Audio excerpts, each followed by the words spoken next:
everybody.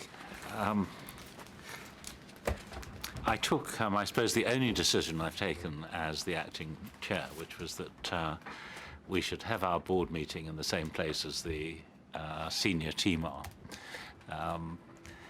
And also I thought having a board meeting with natural light sort of surrounding us would be a good idea compared to the rather subterranean space we had before. Now, we're very privileged this morning to have Andrew Foster and Umesh Prabhu with us because they've pulled off something I think rather remarkable at their trust. And so instead of having the minutes first and David's report, I think we're going to go straight into the presentation and then a discussion about the trust. So again, thank you so much for coming today.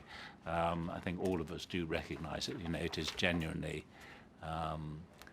it's genuinely important for us to hear what you've got to say and how you managed to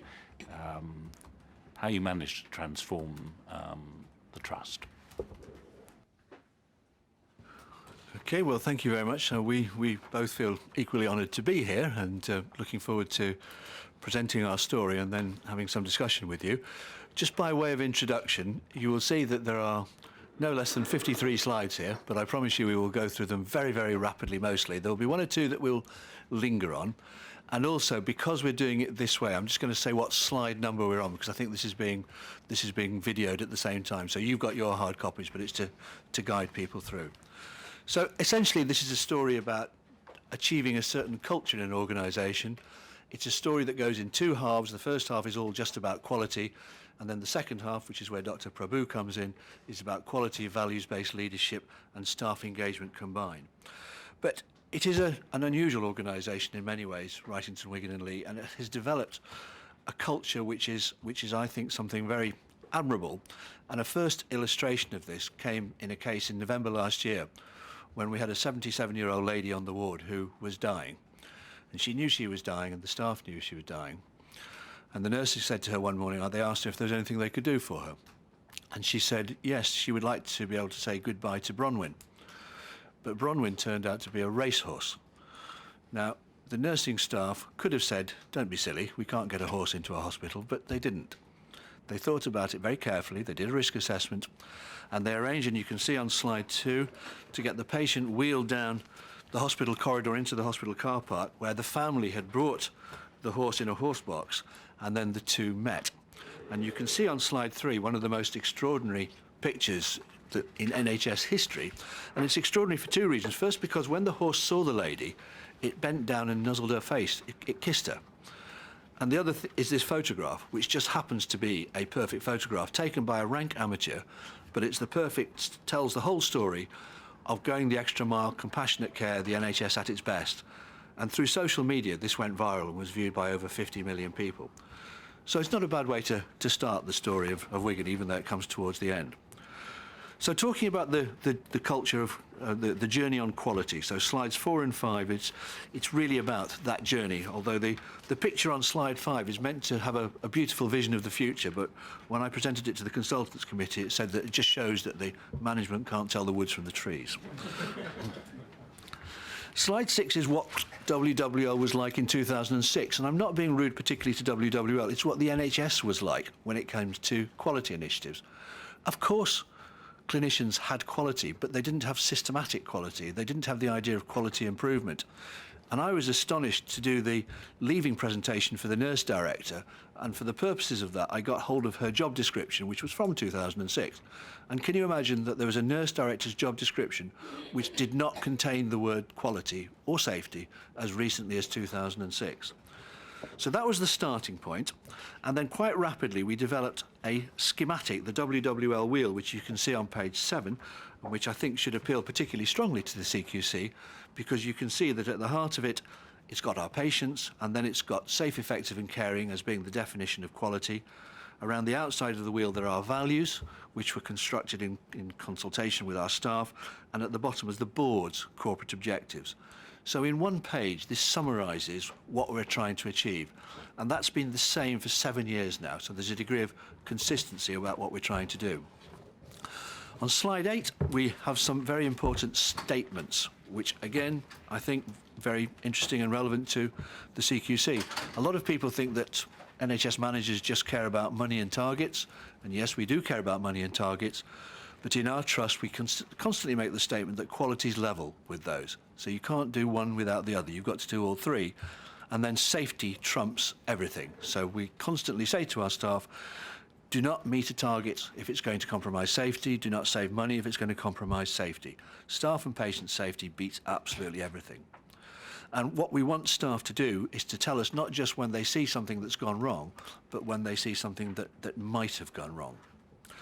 We are complete fans of the IHI and other bodies that are turning healthcare improvement into a science, and so that this isn't just fancy fluffy words about quality and so on.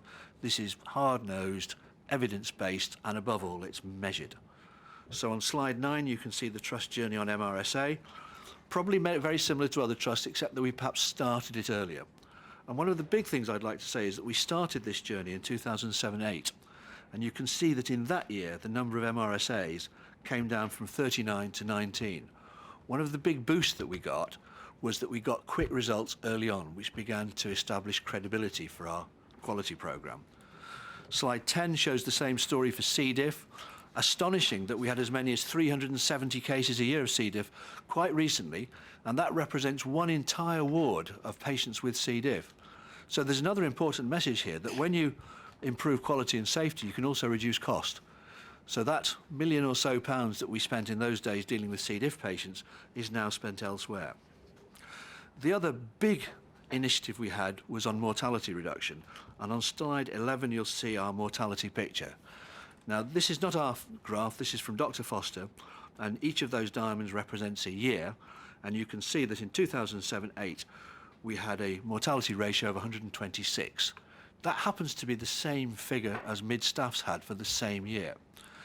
Now, that was the start of our journey, and we were horrified by that, and we said, right, we want to adopt IHI improvement techniques and start tackling excess mortality. And we did get a bit of grumbling to start with that the figures were probably rubbish, but we said, never mind that, we just want to improve. And so, again you can see, in just the first year, there was a dramatic improvement in mortality. And HSMR is a bit of a statistical construct, but if you go on to slide 12, you can see the actual number of, just the crude numbers of deaths in hospital. And this shows you that in the year before we started, there were just under 1,600 deaths, and in the latest year here, it's about 1,150. Now, what can account for a reduction of 450 deaths a year? Well, there's no increase in the proportion of people dying at home. There's no increase in the number of hospice beds in the community. I think this is genuinely a reflection of moving to a much safer culture over the years and following the evidence base for reducing avoidable harm. And you can see on slide 13 that if we hadn't done this, if we'd stayed at the death rate of 2007-8, then over the next 7 years, there would have been about 300 more deaths per year, apparently. If we look at wider measures on the next slide, slide 14, you can see the quality journey over a period of 7 years. And if you look at the right-hand column, you can see the dramatic reductions in mortality, deaths in hospital, MRSA and C. diff. But we did a whole load of other things too, pressure ulcers and falls. And we measure and publish every month the number of serious harms in the organisation. And right at the start of our journey, we set out a commitment to try and halve the harm, which we thought was ambitious at the time, but you can see that actually over the years it's come down by much more than a half. So slide 15 is a rather poor joke, attempting to demonstrate that our quality strategy was joined up. And if anybody works in childcare here, there are 2 separate children in this photograph, if I can just reassure you about that. So far it sounds very good, but on slide 16 we want to really tell you the other important part of our philosophy, that we're not actually that brilliant. So if you look at safety, we've had 8 never events. That's a very large number of things that should never happen. If you look at mortality, we're below 100, but only just. If we really wanted to be in the best, we should be down below 83. And every year we have 3, 4 or 5 really horrible incidents, things that go dreadfully wrong in our organisation, which are harrowing to read and are signs of failure of care inside our organisation. For all that I've said about how good we are, you only give us a band 3 risk rating, and one of the things that we struggle with is checklists, which we think is the right way of doing things, and we still get non-compliance. So the question was, how can we get ourselves to the next level? And one of the secrets of this, and I'm on slide 17 now, is that back in 2008, we started a process whereby one of our consultants every week takes home the case notes of the people who died in hospital the previous week, and he writes a report. And you can see here the front page of that report. And he doesn't look carefully at the people who are expected to die. So people who are admitted to die, he ignores. People who went into ITU, he ignores. People who are put on the care of the dying pathway, he ignores. But he looks carefully through the notes of everybody else, because those are people who did die but weren't expected to. And he looks at them for themes, and you can see some of the themes here. Was it right patient, right ward? Was their medication properly checked? And then the next 3 or 4 pages of his report are discussions about individual cases. And that goes out every morning to all clinical members of staff in our organisation, and sometimes prompts a blizzard of debate about some of the questions that he's raising about did things go wrong. A very, very healthy debate, in my opinion. And in addition to looking at things on a weekly basis, he looks at things on an annual basis, and on slide 18 is the latest set of highest risk events that are happening in our organisation. So through his analysis, we know what else is going wrong beyond the standard mortality and infection and pressure ulcers and falls, and he's given us a list of things to tackle. So what we wanted to do was have a system for dealing with quality in an organisation that couldn't really afford to have an expensive quality department. So slide 19, we wanted to not just have a few initiatives, we wanted to have lots of initiatives, and we created something called Quality Champions. And Quality Champions are people who sign up to do 3 days training in quality improvement techniques and then take on a project of quality improvement. And crucially, the project has to be measured. So you've got to measure a baseline, you've got to set a stretch target, and then you've got to achieve that target. And once you become a quality champion, we invest a massive 20 pence in giving you a bronze coloured identity badge, so a standard NHS badge, but bronze coloured, which says quality champion. And once you achieve a measurable and sustained improvement, we give you a silver badge, another 20p. And if your idea gets copied elsewhere in the NHS, you get a gold badge. So a very simple and inexpensive way of recognising people for the work they do. And if you can see on slide 20, we've now got over 280 people trained as quality champions. A huge force in the organisation, what I describe as a sort of muscle for improvement. And then on slide 21, you can see the 60 projects that they are currently working on. So that's our system. You know, we know the things that go wrong. We've got nearly 300 people that will work on them in teams, and there are the projects. And in a few weeks' time, I'm going to be handing out some silver badges. And just to give you one example, somebody who worked on acute kidney injury has reduced the mortality rate within 6 months from acute kidney injury from 44% to 36%. Fantastic. And that's just one of the 60 projects that are going ahead. So I'm now going to just move into the other aspect of this, which is about staff engagement, because it's not just quality that's the secret of the culture change, it's the staff engagement too. So slide 23 is back to the wheel, and you can see I'm highlighting one of our values, which is about teamwork, and one of the board's objectives, which is about staff engagement. And in 2011, we had a bad staff survey result. We went below average in the NHS. And, you know, I'm supposed to be ex-HR. I was embarrassed by having a below average staff survey result. We also knew that we were facing a real need to change gear because of the economic challenges. And we got an invitation by email to join a program called Listening into Action, which is about improving staff engagement. And at the same time, we started working with an organisation called Unipart, which again is about engaging staff to solve problems in flow processes. And both of those things worked together for a period of 12 months. And you can see in slide 25 the extraordinary impact that that had in our organisation. So in 2012, before we started this, we did what they call a pulse check, so asked people a range of questions. For example, do you feel frustrated that data about how well things are resolved on a day-to-day basis? Only 17% said that they thought things were quickly resolved. And you can see in the right-hand column how this one-year programme of staff engagement made quite a dramatic improvement. And that's an average of 30% increase in all those questions. If you move on to slide 26, people will tell you that the academic evidence is that if you get staff better motivated and better involved and engaged, then you'll see other benefits too. Benefits in terms of HR, but wider as well. And you can see there that in that year, the temporary spend on staff went down, the sickness absence rate went down, and then you can see on slide 27 that at that time there was a quality dashboard for the north of England, and we were 5th out of 50 for quality. We were also 5th out of 50 for performance. We were top for A&E, and we achieved our financial surplus for the third year in a row. So really what the point I'm trying to make is that when you get well-motivated staff, you don't just get good staff results, you get good patient results, and you get good organisational outcomes as well. Now the next bit is probably the most important bit, because thanks to some fantastic individuals, neither of the two of us, we didn't stop there. We wanted to say, how can we take staff engagement to the next level? How can we, rather than operate at an organisation-wide, how can we tailor something more specifically to an individual department? And slide 29 is the guts of how this works. So slide 29 is a sort of academic construct of how engagement works. And what it says is that the right-hand side is what we want to achieve. These are the outcomes. So performance, staff turnover, safety improvements, well-being, and so on. So that's the outcomes. And in order to achieve those outcomes from staff, move to the middle box, it's about feelings and behaviour. And so this academic construct says what are the key feelings of engaged staff, energy, focus and dedication, and what are the behaviours you see, advocacy, persistence and so on. And then the left-hand box is the enablers, what makes those feelings and behaviours happen. So, for example, do you feel that you have influence over your job? Are you clear about what's expected of you?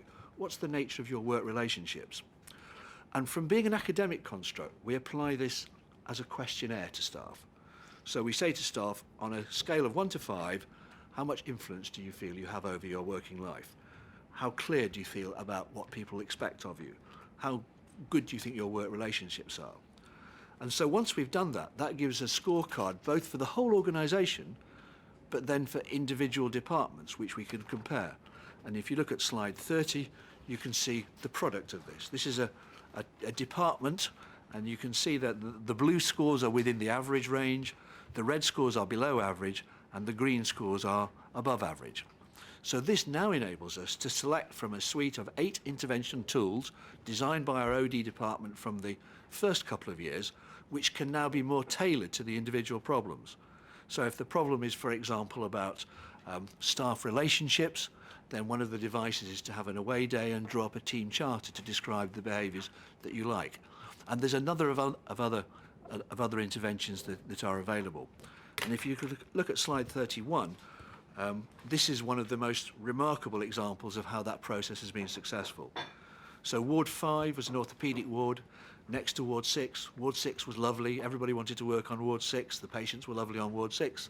Ward 5 next door was always horrible. Nobody wanted to work there. People were rude to each other, and they were very depressed and demoralised. So Ward 5 went into this process, and you can see on the left the diagnostic that came up for that ward. So they deployed quite a few of these developmental tools, went away, they had an away day, they got it all out on the table. The healthcare assistants say, we're not valued, we're treated like scum. The nurses said the healthcare assistants are just sullen and unhelpful. The doctors said, we hate going onto that ward, we're never made to feel welcome there. And when they got this all out on the table, they all agreed this had to change. And so they drew up a sort of charter of behaviours. Somebody came up with the acronym TEAM, Together Everyone Achieves More, and it just changed the dynamic on the ward, and they resolved to work better. And you can see that 6 months later that was repeated, and you can see the results. Now that, I admit, is the best result, but on average you get something like a 10% improvement on each team that goes through this process. And we've now had about 40 teams go through it. And if you move to slide 32, you can now see the dramatic results. So these are the annual staff survey. Green is questions that are above, in the top 25% for the NHS, red's in the bottom 25%, and blue's the average. So 2011 was the year that embarrassed me, where we are worse than average. 2012 is after we had the big programme. And I think there's a really important message here, again, very relevant to the CQC. You can make a lot of progress in even 1 year between being predominantly bad to being predominantly good. But then our story was about going on to be more sophisticated, working at individual team level. And if you look at the 2014 score, the latest one, that is the 4th best overall staff survey in the NHS and the best for staff engagement. And everybody always says, what's the red at the top there? And I have to say, the answer is, it is staff on staff violence. And we haven't been able to get to the bottom of it. People have put it in their questionnaires, but anyway, I won't go further into that. So, last 2 slides from me, and then over to Umesh. So what have I learned as a chief executive? That NHS organisations are huge, full of silos, full of people with different priorities, but quality is something that unifies everybody and motivates everybody. That if you put quality and staff engagement together with a values-based approach, you can really drive extra discretionary effort and commitment and improve morale. You and your team have to model these behaviours. If you behave even once differently to what you're espousing, then you really undermine your message, and it does take quite a long time to achieve the best results. And finally, for me, on slide 34, I mean, I've known for a long time that chief executives don't really have that much power, do they, David? You cannot command things to be better. You cannot say, right, this A&E department's going to start performing. But the powers that you do have are recruiting your senior team and getting the right people and the right culture, deciding what's the most important things, being the voice, telling the story of your organisation and the personal example that you set. And in order to get staff on side, quality is so important because staff in the NHS are so values driven, and the benefits we've got are from staff engagement are this huge increase in discretionary effort. So that's the sort of managerial bit, but now I'll give you the inspirational bit. So over to the amazing Dr. Prabhu. Thank you very much, Andrew. First and foremost, I want to put in context. Slide number 35 is my own journey. I'm very proud of NHS. Each year, 360 million patients are seen by 1.3 million staff. In my opinion, NHS is the easiest to lead and manage because you got 80% core value-based staff who will do anything for their patients. Remaining 20%, I personally feel NHS system process makes them what they become. I think that's the first thing I want to say. Secondly, I want to say, Andrew said there was an 8 never event, and let me tell you, none of the patients have been harmed. I just want to say that. But there were never event, but we have investigated. Third thing, I want to start off thanking our staff. It is they who have made us successful. My own journey started in 1998. I was appointed as a consultant pediatrician in a small DGH 11 miles from Manchester. I had no other aim. I wanted to do best for my patients. I was a pediatrician. But as destiny would have it, within 2 weeks, I made serious mistake and missed 26 rib fracture in a 6-week-old baby. There were 2 babies with the same name, same date of birth, next to each other. I looked at my patient. I saw a very tiny bruise. I thought that baby was being abused, so I asked my junior doctor, get a special X-ray, which is skeletal survey. He didn't realize there was one more baby. So he picked up the wrong case notes and requested for that baby. He gave it to the nurse, who didn't realize she was taking the wrong baby because she was not in my ward round. And she brought the X-ray, gave it to the sister who was in my ward round. So you can see how things went wrong. I sent the baby home without realizing the baby had no skeletal survey. And 1 week later, I got a phone call from Rochdale consultant, good friend of mine. She said, Umesh, this X-ray can't be normal. There are 26 rib fracture, and this baby is brain damaged. You can see stepfather was abusing the baby. As a pediatrician, I was devastated. I was feeling sorry for the baby. I felt my name would come in the media. I was scared. I was frightened. But I called everybody, sat around the table, and I realized what had gone wrong. So I put 6 systems in place. I thought that was the end of it.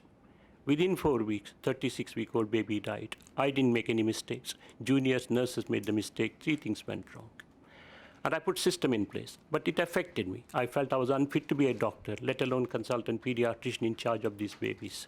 But I met a lot of wonderful people. I went to see my mentor with whom I was senior registrar. He said one sentence. He said, Umesh, don't do it. I want to go back to India, where I come from. He said, Umesh, don't do it. You owe it to those 2 babies. That one sentence changed me. He was right. I owe it to those 2 babies. So I came back, and I had a fantastic colleague, Dr. Bose. Both of us started clinical governance. We put systems and process in place. We headhunted consult with our own values. Any nurse could call any consult in emergency. And over 19 years, I was called twice when I was not on call, but I was able to save the babies. And that's the culture we had. We started clinical incident reporting, consultant-led handover. Everything was started. Because of that, at the age of 42, I was asked to be medical director of Barry. I told my chief editor, Philip Bacon, no, I don't want to have a heart attack. He said, no, Umesh, we can spare you.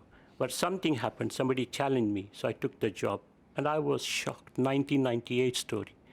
I had 580 patients waiting for first appointment to be seen by a consultant for more than a year. I had 300 patients waiting for their surgery for more than 18 months. Out of them, 100 were waiting for simple joint injection for more than a year. When I asked two orthopedic surgeons who were messing the system, one of them said, Umesh, give me waiting list initiative. I will do 6 joint injection over 4 hours. I felt sorry for the public. I felt sorry for the leaders. I felt sorry for the NHS. But I took control. I had a fantastic board. We finished a joint injection within 3 months on one condition. These two consultants didn't get the benefit. I still look for bomb under my car. If I had my way, I would have sacked them. But system was very difficult at that time. But it's at that time I collected 27 patients who were harmed due to doctor's mistake. And I was asked to dismiss 3 doctors by my board. And they were BMEs. But when I looked at each and every case, there were systems failure. I told the board it is wrong to blame one doctor, one nurse to destroy their career when there are systems failure. What was interesting was when I met the family, I personally met myself, I met them. I was very honest. Not even one wanted me to dismiss the doctor, including a mother who lost her 5-month-old child with meningitis. A&D, junior doctor, came from Pakistan, never seen children. He was put in charge. Nurse tells him, don't send the child home. She says, I'm the doctor. Nurse nags him, so rings my junior doctor, and he says, I'm happy, can I send the child? She says, without seeing the child, send the child home. I met the mother. I even today remember I was holding her hand. I was crying. She was crying. I said, I can't bring your child back, but I'll make sure no other mother goes through what you must be going through. I asked her, what do you want me to do with that doctor? If I refer him, dismiss him, his career will be spoiled. And she said, Dr. Wu, you sound like a nice human being. If you think you shouldn't dismiss, do it, but make sure no other mother goes through what I'm going through. Then I disciplined him. I became mentor. Today he's the safest GP. Second one became consultant radiologist. Third one became staff grade. So I started giving lectures all over the country. Why do doctors make mistakes? Because it became my passion. I became NPSA board member as a non-executive director. And then I became NCAS advisor, one of the best jobs I have done, the best institution I worked for. 14,000 doctors have been referred. For 14 years, I was senior advisor, I was advisor of NCAS. I given advice to 300 medical directors. I saw tragedy after tragedy, tragedy after tragedy. Today in this country, 450 consultants have been suspended or stopped from working. Similar number of GPs have been stopped from working. We are trying to remediate, and 40% are not remediable because we live it, entrenched behavior they are not willing to change. I was a poor leader when I was medical director of Berry. I had short temper, I had anger. I spent 80% of my time on 5% difficult doctors. And then I became a healthcare commission advisor. I gave advice on 22 children who have died, and not in one should have died. My heart cries for that family. And one of them was a 7-year-old girl. 4 doctors missed the diagnosis. 3 doctors missed the diagnosis, but expert was trying to cover it up. That day, I was completely shocked. I told my wife I had enough. Anybody can be a pediatrician. Anybody can be a medical director. I want to look at my own values. So I went for a walk, and within 2 hours, I realized my values, my purpose was to make NHS safest and the best. So I came home. I said, I want to be medical director again. She said, you must be mad. So I was looking for a job. Actually, I was looking for a job in Pennine, and job came in Wigan. So I told my wife, we live in Rochdale, and M60 is a nightmare in the morning, 1 hour, in the evening, 2 hours. I said, I'm not going to go to Wigan. I want to meet Mr. Foster because I've heard about him. And when I met Andrew, I realized he was a man whose passion is patient safety and quality, much more than his respect for staff. I knew this is the place where I wanted to come, and it was 2 days interview. He gave me the job. And I'm just going to tell you what we did during all those things. Slide number 36. Success is never due to 1 or 2 individuals. Success is always due to when we all work together for common purpose, our values. And our values in NHS is always patient. making sure patient get the best care. We can ignore anything, but we cannot ignore patient safety and quality, because one day we will all be patients, whether we want it, whether we like it. So what is purpose? I liked Bob McDowell. He said beautifully, slide number 37, living a life driven by purpose is much more meaningful and rewarding than meandering through life without a direction. Next slide, 38, tells you what is behavior. Values is your behavior respect what are your values. I can tell you till the cows come home, I put patient at the heart of everything I do. But it's the nurses who observe how polite I am, how good I am in looking after patients. When they need me, do I answer quickly? Do I take patients through that journey of difficult journey? So it is what people observe in you. It is not what you say. I can tell you I'm a good doctor, but your colleagues, what they say. So values is what others observe in you. So what are our values? Patient first and always. That is not for negotiation. Second, happy staff, happy patient. As Andrew said, staff must feel we are integral part of this organization. Staff must feel I'm supported to do a good job. Staff must feel there is no bullying, no harassment. They feel 70 staff have raised concerns with me in last 4 years. My door is always open for our staff. Accountability and governance. I'm very proud of our robust governance. Every week I go through complaints, litigation, coroner's feedback, staff feedback, SUI, and we come up with the action. I got fantastic team. And the support I get from nurse director and clinical governance lead. Initially it used to be 4 hours meeting. Now they last 1 hour because everybody knows. And we have challenged many difficult consultants. 39 consultants have challenged. Duty of Candour. Always open, always honest. Not only with the patient and public, but also with our staff. Next, forward thinking, respect and dignity, and compassion and caring. Slide number 40 I've already seen. For me, 41 is the most important. For me, NHS must be for the patients, with the patients, by the patients. And the second sentence is the key. It is patients who got to live with the consequences of our decision, surgeries we carry out, medicine we give, and mistakes we make. So for me, they are not equal partner, they have ultimate say, and they are the major stakeholders. Patient safety and quality of care is not for compromise. No patient or staff should suffer because of our poor systems or process. They are ours and we own it, and collectively we are responsible. Slide 43, I'm very proud. Happy staff, happy patient, because everyone wants to succeed and success is contagious. When all our staff feel well and happy, they look after patients very well. 44 is about diversity. When I went, there were hardly any BME in leadership position. I asked 4 questions to all our staff. I asked the nurses, I asked the junior doctor, I asked the GPs, I asked the consultants. Who is a good consultant? Who is a nice human being? Who is a good team player? And whom do you want to see as leaders? And I realized 60% of them they were not in leadership position. Interesting, when I called them, half of them didn't want to be leaders.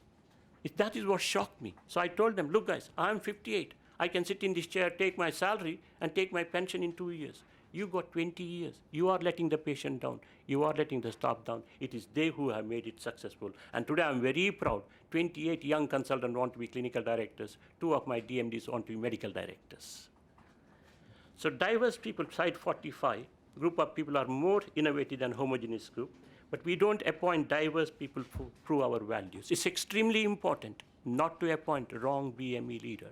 Everyone must be value-based leaders. That is the key for our success. So our success is due to our values, our culture, our value-based leadership, our staff and patient engagement, and robust governance and accountability. Slide 47. Values for me are simply about how we treat each other as human beings. Nothing more, nothing less. 50% of our medical leaders are BME, 20% are women. I didn't appoint them because of their ethnicity or their gender. It's for values. 4 have dismissed, all are BME. For me, that is once again not for negotiation. Slide 48. I would like to now look at staff feedback. I looked at all staff feedback. 95% of staff feedback in this country, BME staff are 3 to 5 times more unhappy. So unhappy staff, unhappy patient. Because compassion goes, kindness goes, caring goes gradually. You simply do a job. And that is the link between patient safety and quality and BME staff. Secondly, my own opinion is, because of various cultural issues, we do not appoint BME and women who are very good leaders in leadership position. and we've got to look at it. And in my experience and estimation, we are probably not appointing 10,000 very good leaders with values in NHS amongst the medical profession. 10,000. What CQC can do, 49. CQC has come a long way from where you are. I'm extremely proud of CQC. And CQC interaction has a huge role holding the mirror to the organization. We as leaders should not underestimate the impact of bullying, subconscious bias, victimization, plight of whistleblowers when they raise concerns. I was in various meetings as a BME leader, 300 BME doctors I met in last 2 years. Everybody said, Umesh, you must be joking, raising concern about patient safety in my organization. I'm genuinely worried for patients. Slide 50. We like locally strong leadership, and this should come from the board. Very important. We got value-based. We have 2 days appointment for board members, non-executive directors. In my opinion, NHS appoints non-executive directors for technical skill, not for values, not for leadership skill. Number 2, they don't get feedback for their values. We got fantastic value-based questionnaire, absolutely brilliant questionnaire. We have now analyzed 300 senior doctors and senior managers, senior leaders, and we know how much you have to score to be on the board, and we got to. And the whole institution, CQC alone cannot change NHS. All of us have to work together. It is wrong to appoint BME just because he or she is a BME. It is right leaders to the right job. Last 3 slides, 51. Martin Luther King, Mahatma Gandhi had huge, Nelson Mandela had huge influence on my life. And Martin Luther King said, our lives begin to end the day we become silent about things that matter to us. Ladies and gentlemen, slide 52, patient safety should matter to us. Staff well-being should matter to us. NHS is a great institution, but sadly many patients, many staff suffer. And together, we got to make it the best and the safest. Finally, 53. If what you have done in Ridington, Wigan and Lee Foundation Trust is not done across the NHS, in my opinion, 75,000 patients suffer moderate to severe harm every year. Staff suffer. And the medico-legal bill alone with the duty of candour is going to be probably 15 to 20 billion pounds. Either duty of candour will be a casualty or NHS will be a casualty if we don't do something about it. But I want to say, as Andrew said repeatedly, we are not perfect. We still have a lot more to do. Finally, slide 54, as I said, Mahatma Gandhi had a huge influence. This slide has huge influence in me. He said, keep your thoughts positive, they become your words. Keep your words positive, they become your behavior. Keep your behavior positive, they become your habit. Keep your habits positive, they become your values. Keep your values positive, they become your destiny. Thank you very much for inviting both of us.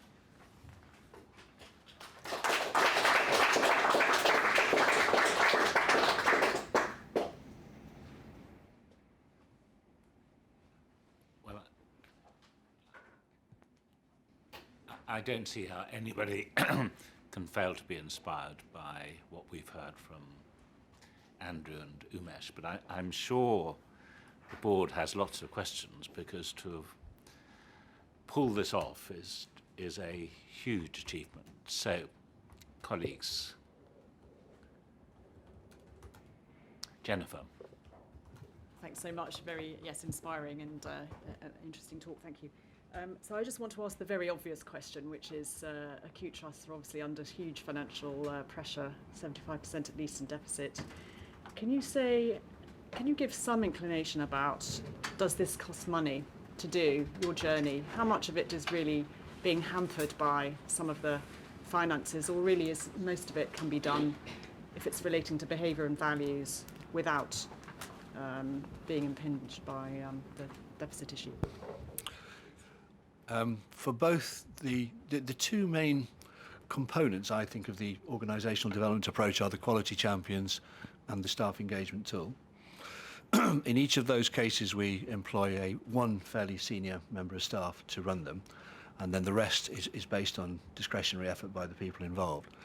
So I think that our staff engagement programme probably costs just under £100,000 a year, and our quality champion costs about the same.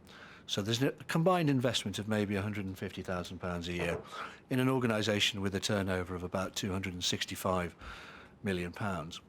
And to me, the results, they probably could be quantified and would be infinitely greater than that.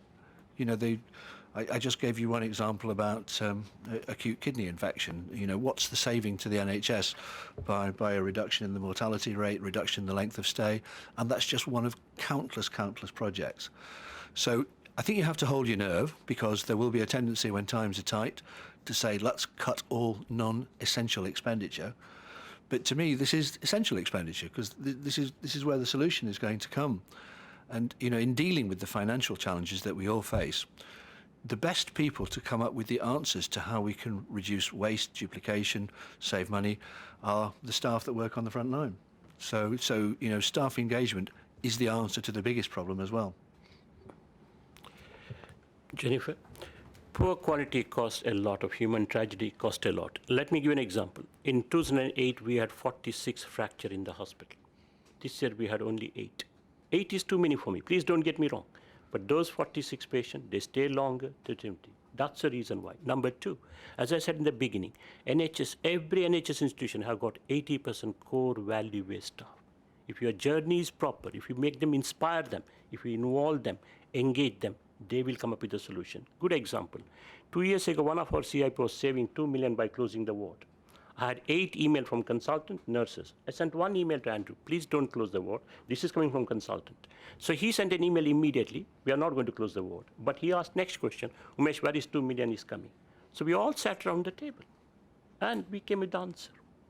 And I personally feel, I may be one of the exceptions, I personally feel NHS got enough money if we use it properly. For example, medicine alone, 11 billion pound.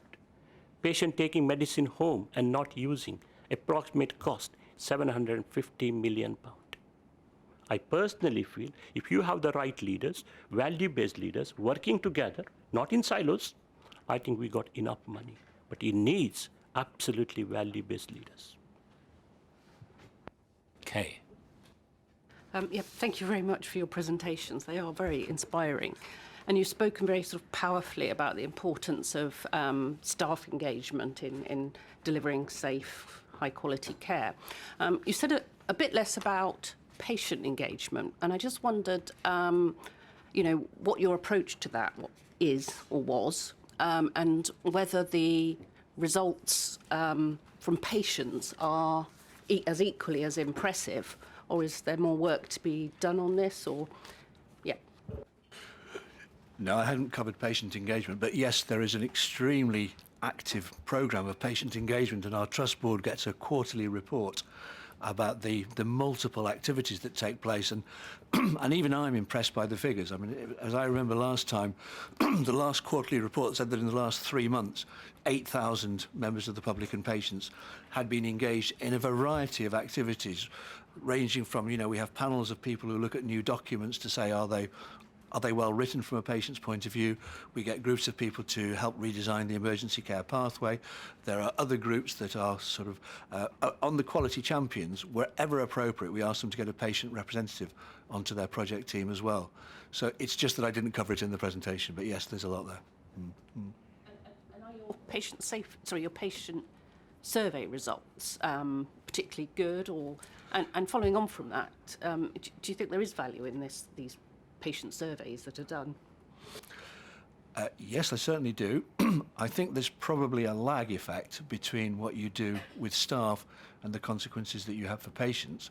But if you look at our patient survey results, I mean, things like on our friends and family test for A&E, we've been, I think, the best performing on friends and family in A&E, as well as being the best performing in terms of the 95% target. So I do think there is a correlation. If you look at, are we, you know, we're in the top 4% for the staff survey. Are we in the top 4% for the patient survey? No, we're not. But, you know, I'd like to think that we will get there. We got something as Always event. Always event. It was absolutely brilliant event. 10 questions. And that is what our volunteers go and governors go and ask all patients. And that we are scoring around 95%. Yeah. Emma. Lewis. Well, it was a brilliant presentation. Could I ask a little bit more about how you view CQC and its methods and how they would apply to what you've achieved? Andrew, you you allowed yourself a small aside about being in band 3 in our monitoring. And it is a very important question for us, how we can identify something which, the sort of fundamental concept like values, because that isn't easy to go and inspect in this way that you can inspect how clean a fridge might be. So I've got a question about how our methods might be modified to pick up the kind of achievements that you've been able to get to. And if I'm allowed a sort of second question, I'm quite disturbed by what you say about BME doctors and their place in the NHS. I know that's a very large area to cover, but it's a key thing that CQC should be concerned about. And so, as a supplementary, how might we contribute more to fair treatment of BME staff? Shall I do the first bit? Yeah. I mean, obviously, we've followed the CQC and its predecessor bodies over the years through this quality journey that we've been on, and we were very, very impressed with the new style of inspection that's been created in the last few years. And we could see why that would be more effective. Some of our clinicians took part in the assessments of the KEO trusts, which I think were right at the start of this process. And we were so impressed with that we decided to do it ourselves. And we've actually had 4 mock CQC inspections. And the first one horrified us because we found some really bad examples in a couple of areas inside the trust. The second one disappointed us because we found some more examples of bad things. The third one, I think when you come to see us in December, you're going to find something else as well. But as a process for finding areas that are just not emerging through your normal management processes, you know, the idea of student nurses and trainee doctors going into areas and simply asking their peers, what's it like here? That produces results that you're not getting in other ways. So we are really, really wedded to that, and you know, we'll be very interested to see what happens when you do come and inspect us in December. Just on the band 3 thing, I do feel that some of the components of the bandings are extremely technocratic, and we find ourselves in fairly abstract arguments about statistics sometimes with our CQC representatives, and we don't feel that we are talking about the sort of things that Umesh and I have presented to you today. We're not talking about the culture within the organisation. We're not talking about staff willingness to talk up. Instead, we're talking about, you know, gastro bleeds in the sort of third statistical fluctuation. You know, it's bizarre stuff, and I don't think it's absolutely hitting the button. But we haven't made a big fuss about it. We just try and improve. Lewis, I'm glad you asked about CQC scoring. Never event is a good example. I think CQC inspection encourages staff to cover it up because the pressure they come under once there's a never event. We had not even one patient came to in a short-term or medium-term harm is leaving the swab, and it shouldn't happen. Don't get me wrong, but if you give top priority, then that is what happens. People will cover it up because there's so much pressure from the top, particularly culture of NHS, bullying, victimization, or all those things. And if you want open and transparent culture, what I was very proud of was we called Brian Toft to come and look at those never event. Fantastic report. And he stood in the board. And what I really loved was that day, chairman stood up and said in public meeting, Umesh, please tell our staff not to worry about number of never events. I want them to be open and honest. I was very proud. That is what my worry is. I think you got to look at the method. Coming to BME, it has been for the last 10 years, I've been worried about it. 300 doctors have contacted me, only 40% have been treated fairly. I'm really genuinely concerned. I think that responsible officer power given to the medical directors or the board and all the changes, I think patient must be at the heart. You saw where I'm coming from. But I think we've got to make sure doctors will make mistakes. Because each human being makes 6 to 7 mistakes a day. Each human being. There's a very good American study. So making mistake to us is human. If we don't make mistake, we don't learn. The moment you put a lot of pressure, then they try to cover it up. And that's it. I think BME issue, you have to look at it. 14 trusts have contacted me because I'm now nationally known. That's the only reason I started tweeting. Nobody listened to me. I thought, okay, I'm going to tweet. I've now got 10,000 followers. In India, I got 4 million followers. I say something, retweet, they'll do it for me. And that's the reason why. But that's not the way I want to deal with NHS. I love NHS. I'm very proud of NHS. It has given me an amazing life in NHS. I had a fantastic career. But the human tragedy, really, for patients and the doctors, we got to do. And I think CQC can do a lot more. I will be contacting you because I'm now included as an advisor for your BME. I'll be able to tell you 10 or 12 things which you can do. And it's not at all difficult to identify what's going on in any organization. Mike. Can I just join everybody else in saying how inspiring I found that, even though I've heard it before. It is fantastic. And we come across a number of trusts which are really struggling on staff engagement, staff culture, and are at the bottom end of the staff survey. And I think there are lessons for the NHS, and the point that you were making, Andrew, about it doesn't necessarily have to take years and years to turn this round, is a hugely important one and needs to be heard much more widely. And I could point you in the direction of some.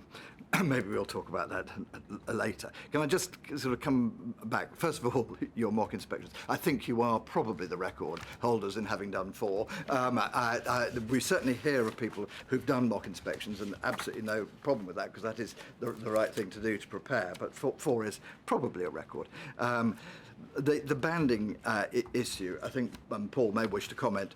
I mean, what we are now in a position that, having gone round about 70% of the trusts and rating them, we can really look to see which elements in our intelligent monitoring are contributing in both directions, which are the real risk ones, but which are the ones that say this is a very low risk organisation. And I think we are learning that as we go. And but it's only now that we've done a large number of inspections that we can begin to say that. On never events, just to assure you, I don't think never events in itself would ever be something that made us make a judgment. It's how a trust responds to the never events.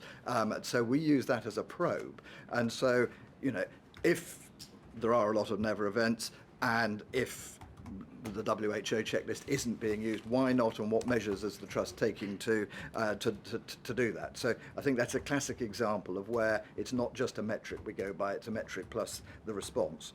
And just finally, to comment on the BME issues, that, as you know, we are taking this very seriously. We're doing a whole lot of work at the moment looking at the 4 items in the staff survey, KF 18, 19, 23 and 27, which are the ones that are most important. And looking, it's the gap, isn't it, that between what the white respondents and the BME respondents are saying that we need to take into account, and we are very actively working, and we're working with Roger Klein on it as well. But it's not just the numbers. We've been, if you like, testing, holding specific focus groups for BME staff, which have only been partly successful. And in some cases, nobody turns up. And in some cases, we learn a lot from them. And really, outside this meeting, I'd love to have further discussions about what else we can do. And then, of course, we do also include discussion of that with senior managers when we come to trust. So we are learning. I'm not saying we're there yet, but we are certainly learning.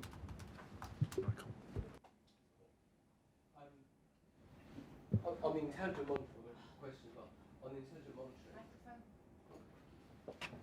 On the intelligent monitoring. I think what's the first thing I do when you talk about it? Obviously, I can have a quick look just to remind myself. I think one of the important things for us is that the things that you've talked about around never events and understanding them, and around mortality and wanting to reduce them, those are the particular things that are coming up. And I think you're absolutely right on the point about the statistical detail, and it's the challenge when you ever try to do anything purely from the data. Inevitably, you have to sort of set statistical rules, and it's one of the reasons, and I think Mike alluded to this, we're never going to judge on data alone, and intelligent monitoring is a guide for where we inspect and what we inspect when we're there, so that we can have the conversations and particularly understand the trust response. There are also a lot of indicators that are about things like the staff survey, none of which come up for you because you're good on them. And one of the things that we're looking at is how we can more obviously highlight people who are doing particularly well on individual indicators. But the question, which is a bit, I think, from Jennifer's question, is when you're talking to your staff about staffing specifically, not least about 7-day services, you are very clear about safety comes first. How do you have the conversation when they say to you, we're hearing one thing from one bit of the system, one bit from another? What's your advice to staff? What do you want them to do specifically on staffing? There was an example of this last summer when we were having unusually bad problems in A&E. I say unusual for the time of year. You expect summer to be quieter, and we weren't. We were having a dreadful summer. And staff concerns were about issues like staffing levels, visibility of patients that were on corridors.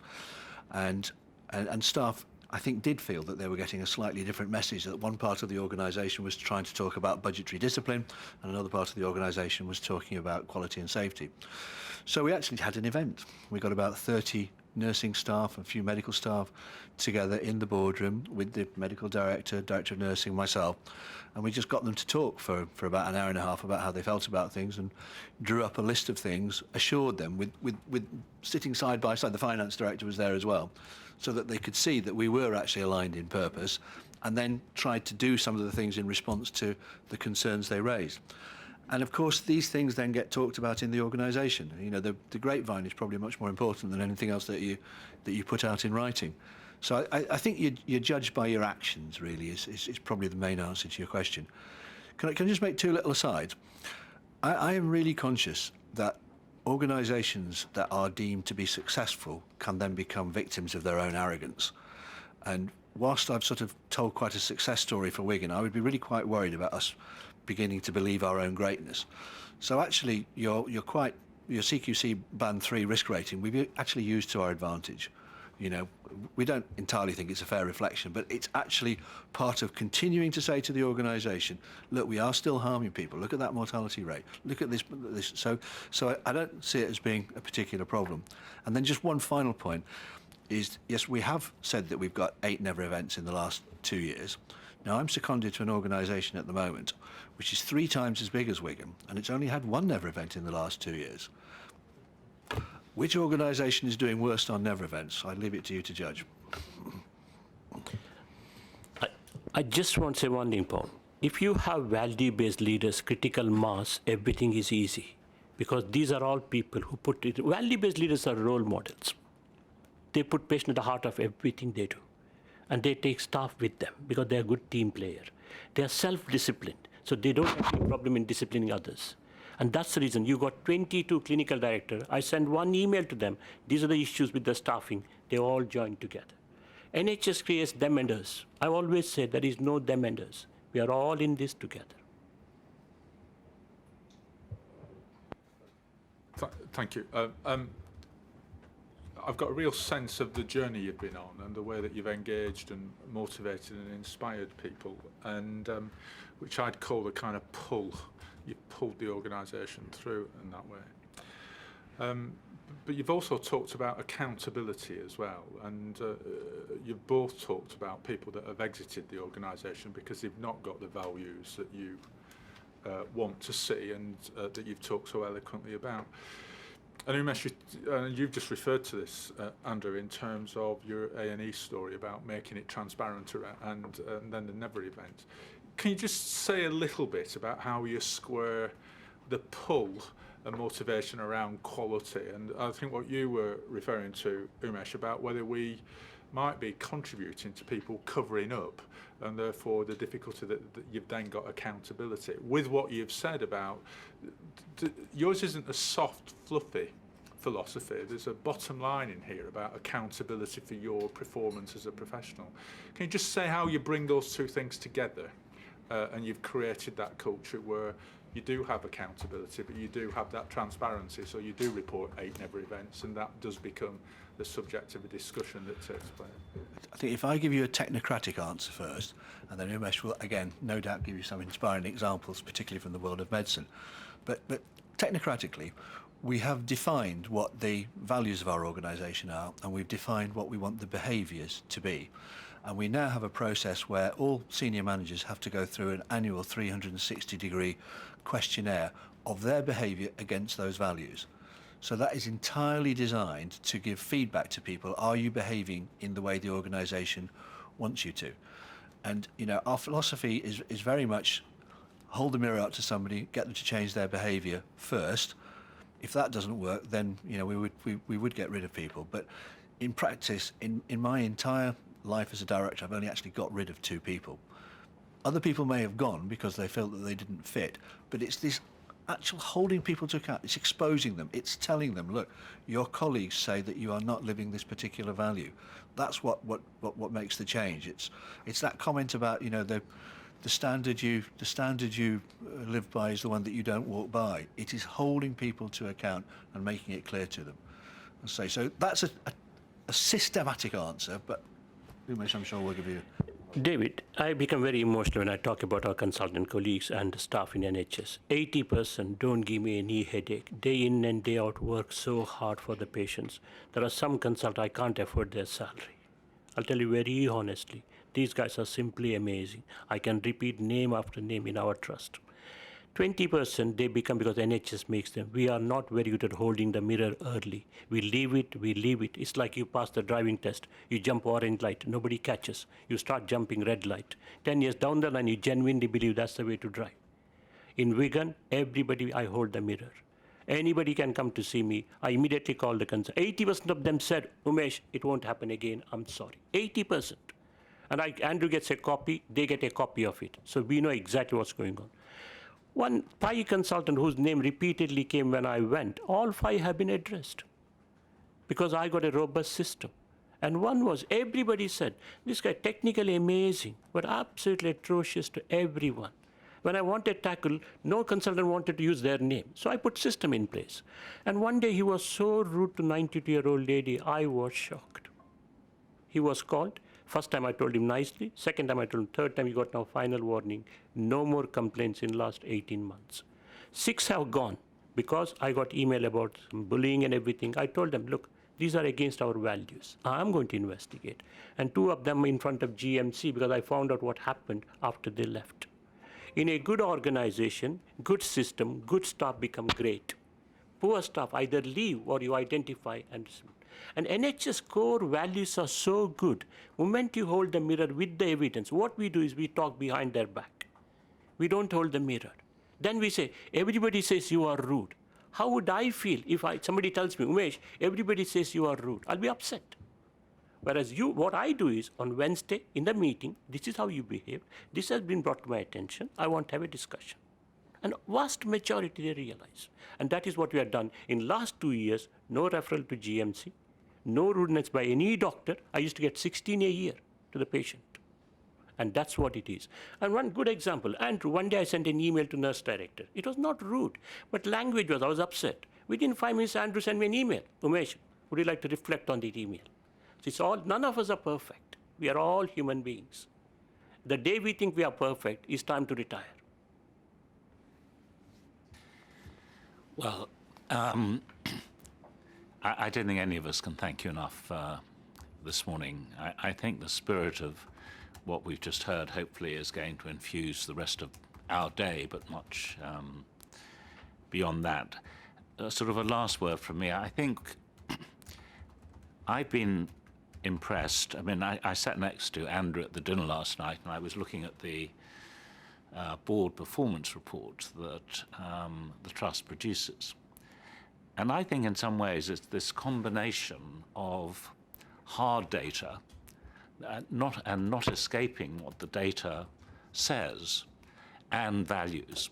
And if you put data and values together, I think you do have this wonderful combination that we've heard about this morning. So thank you very much for coming to our meeting. You've had to come a long way, but we're extremely grateful. And I think all of us have learned a great deal from this morning. So thank you. I really want to thank all of you. Thank you very much.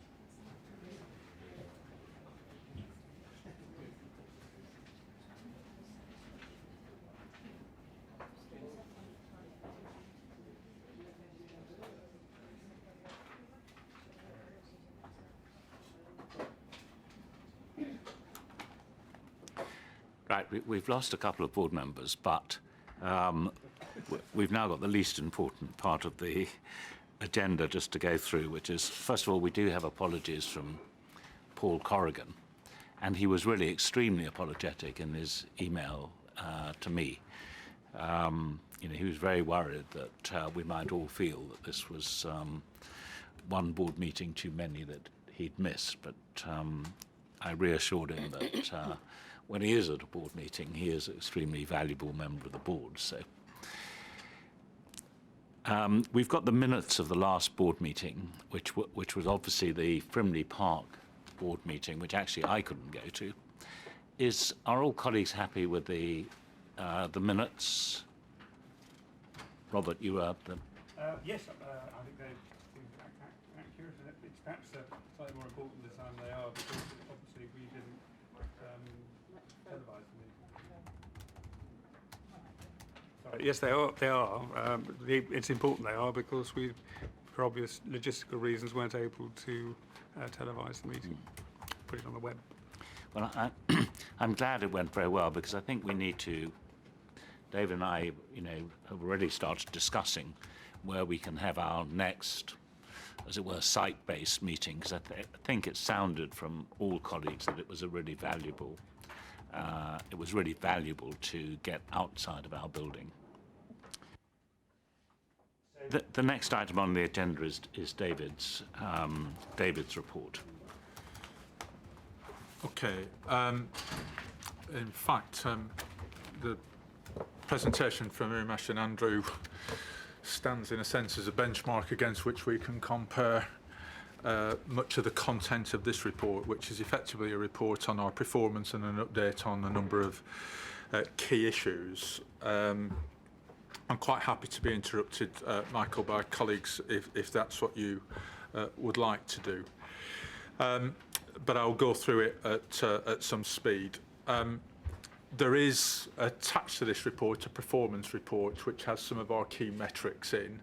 This is not the full report. You agreed at previous meetings that we would take a monthly update report as well as the quarterly main report in terms of our performance, and that monthly report is here.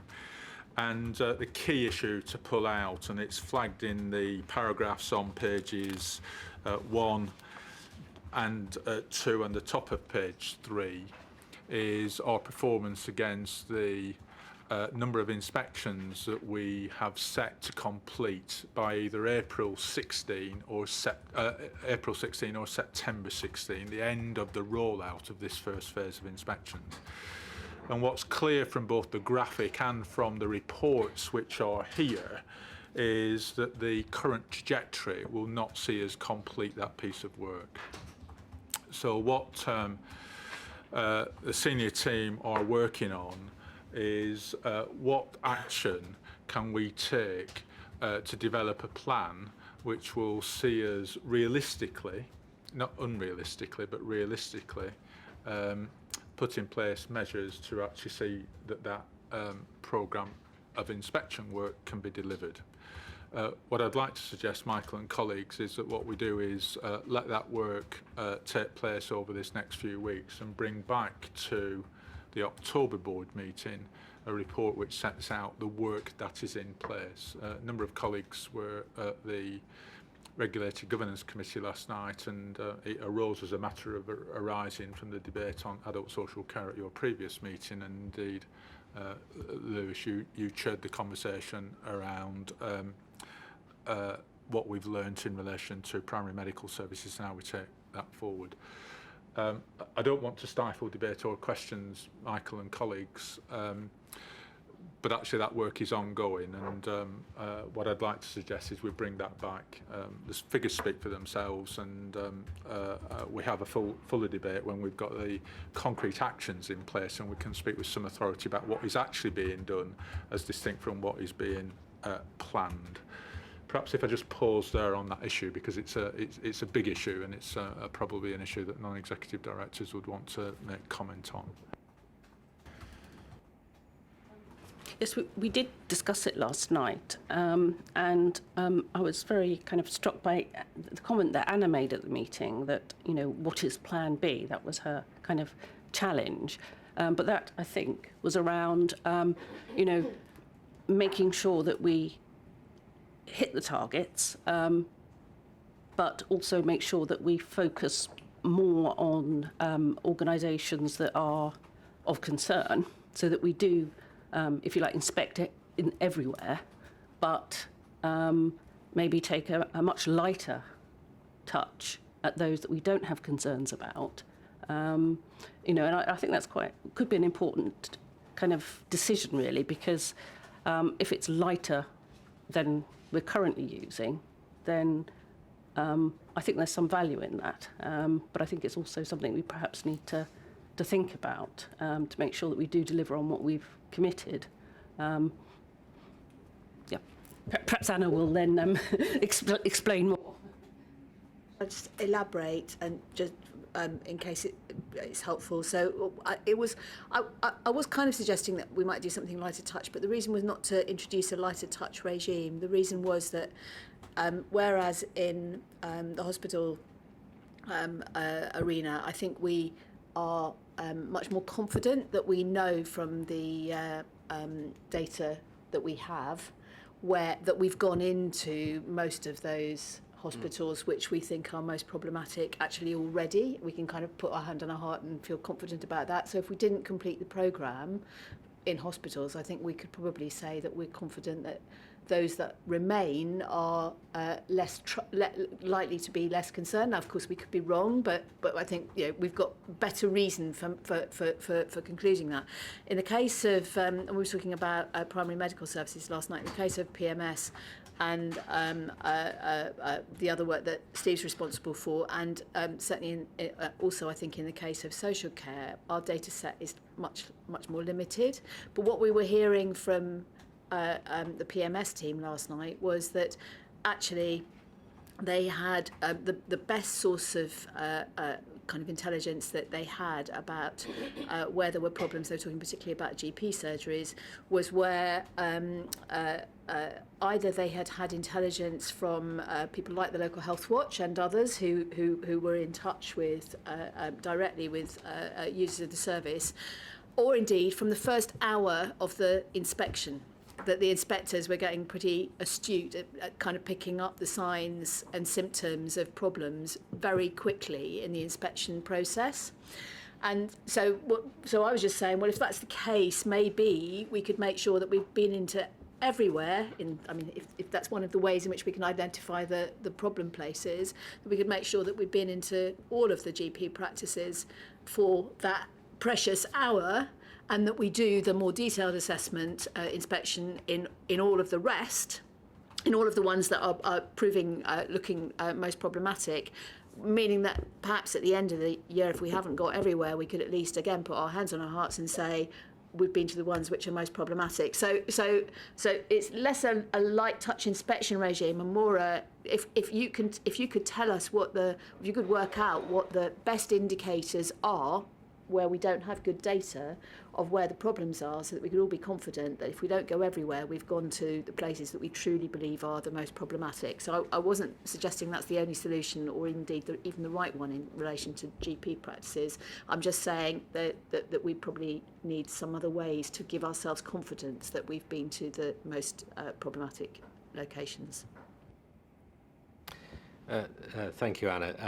I think the debate over at least 2 hours last night was extremely helpful for us, and what you're suggesting is really important for how we take the model forward after next September, particularly. But in year, I think our work with Health Watch has really helped us focus, as you say, on the practices that are at risk. In fact, in intelligent monitoring, even though it did receive not the best press we've ever had, has helped us a lot in prioritising those practices, and also looking at the workload. So when we're saying it's a very challenging target next September, part of the problem, for example, in London, even if you put recruitment and things, which is now very good, but delayed, to one side,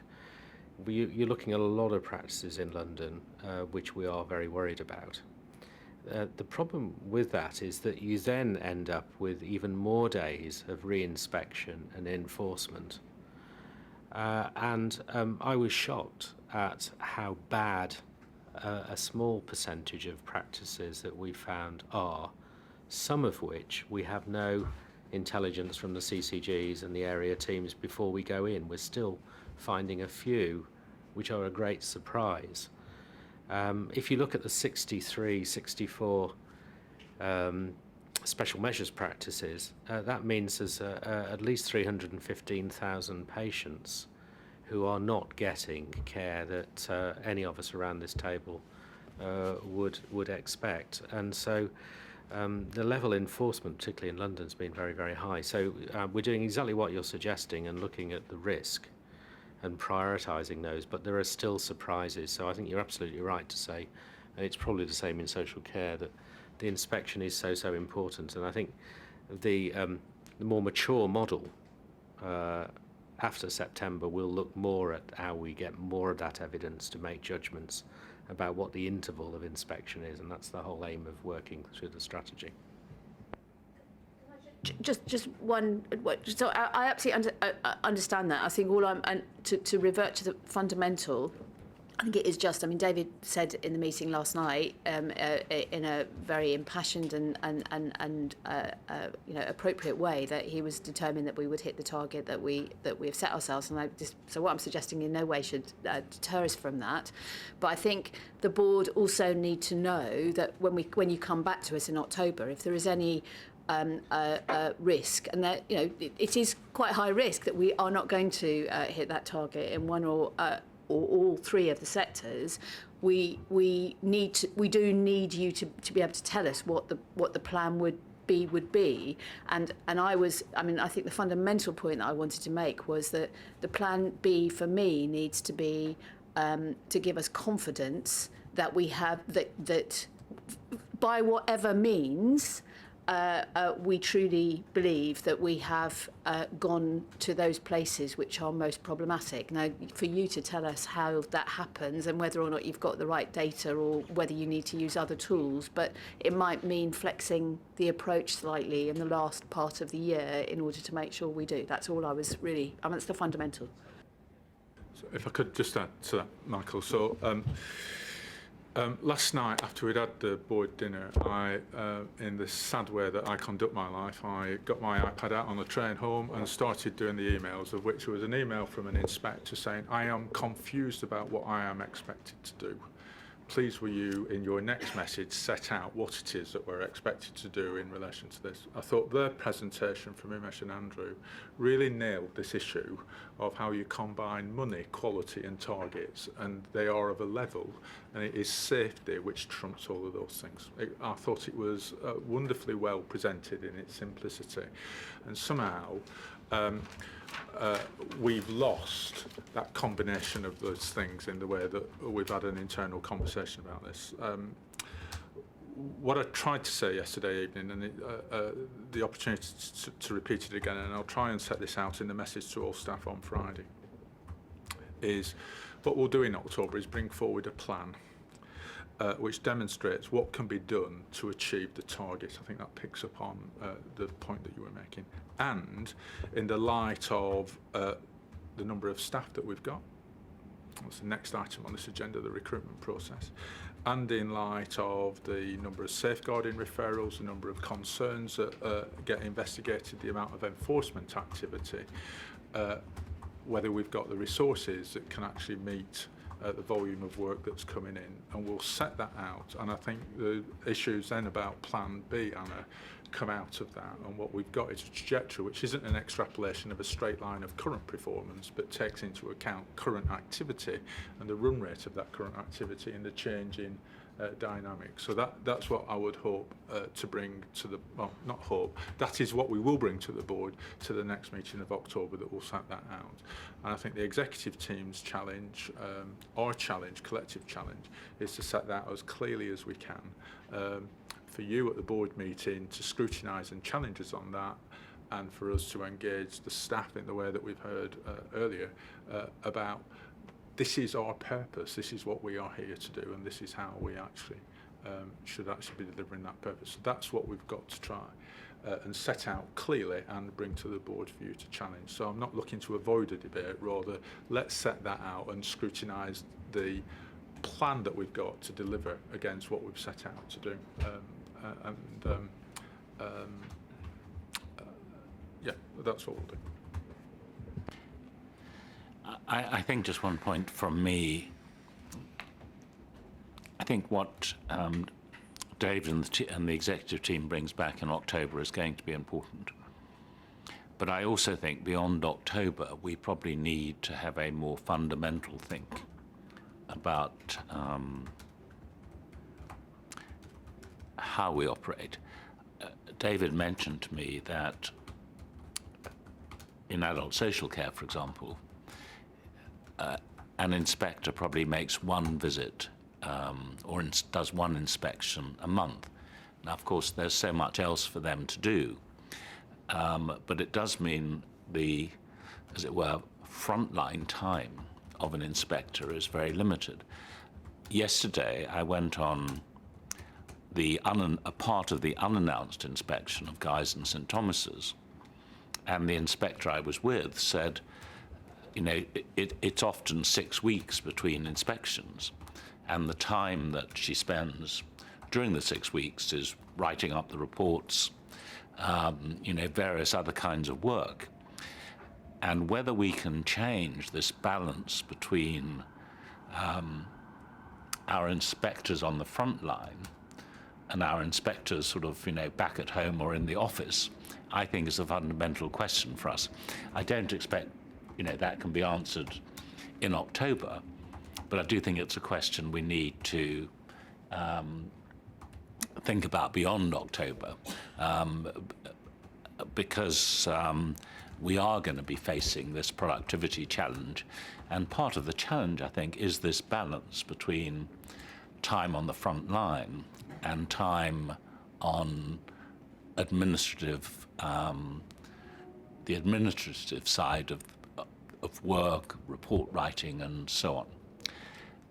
David, do you just want to touch now on the other couple of items in your report?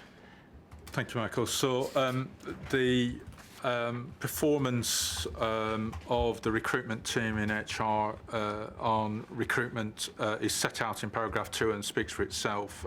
538 inspectors, 79 managers, and you can see that the recent adverts have provided a very strong long list of potential candidates, which is now being processed, and that goes beyond inspection directorates and includes analysts who are also critical to our work. Some 386 of those inspectors, the 538, have gone through the role-specific induction and are now coming into services and beginning to be productive. And again, just to pick out one of the things from last night, the inspection manager who was supporting Steve's presentation talked, I thought, very well of the ability and the strength of those inspectors in relation to their role. You've got the updates from Mike, Andrea and Steve in relation to current issues and current performance, which build on the performance report. Andrea's teams have been dealing with the Old Village School nursing home, which has received some publicity. So we've covered both what we found in that inspection and the subsequent activity that is taking place, and then the learning from that activity is set out on page 6 of this, and Andrea's overseeing that, and there's an opportunity if colleagues wish to ask questions, then Andrea's quite happy to fill in the detail. In a similar way, on hospitals, it's not to gloss over Steve's work, but on hospitals, we've set out the performance and activity since the last board report, and similarly, if board members wish to raise any questions with Mike on Addenbrooke's, given the publicity yesterday, I just want to actually provide that opportunity, and Mike it stands ready to answer those questions. Is it worth just pausing at that point, Michael, and then I'll go through the rest of it. Steve. Thank you. Not to gloss over primary care, but this week is a significant week for us in that the first practice to come out of special measures will be published tomorrow. And in the report, we've also got a practice which was rated inadequate before we brought in special measures. There was about a month over, and that has now been re-rated as requires improvement. And we're showing improvement now in many of the practices that we're going back to.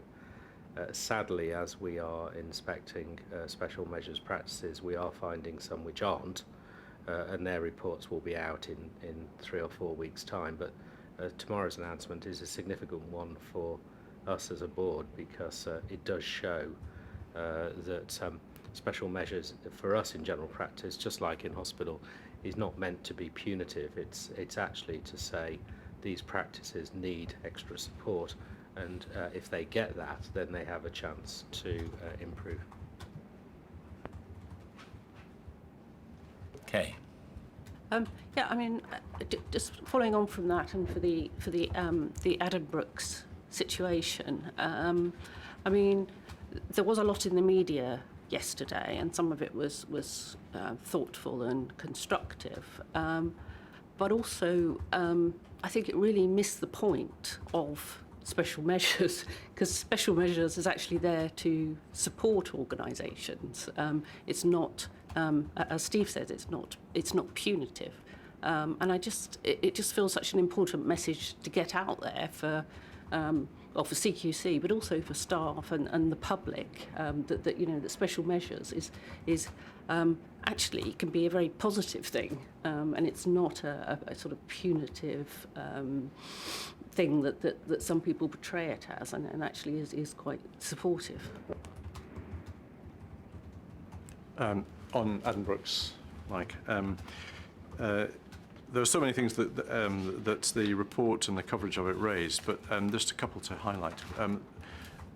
It's going to be a major theme for us over the next months and couple of years about this question about how we reflect the financial pressures that organisations are facing when we're judging quality, to the point where we will have to have a broader public position on that.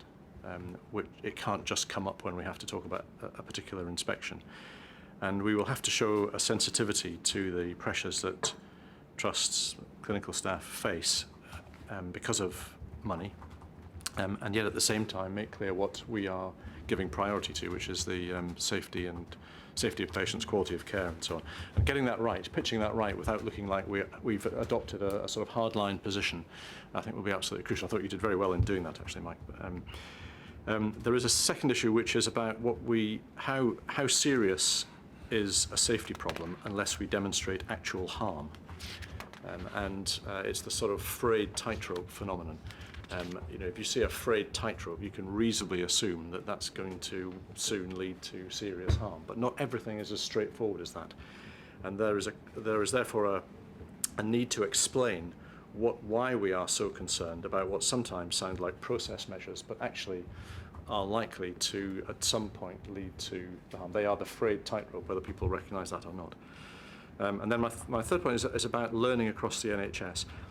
For me, the most striking thing about the Addenbrooke's report was what it said about maternity services, because what it said was that the people weren't doing risk checks on thromboembolism.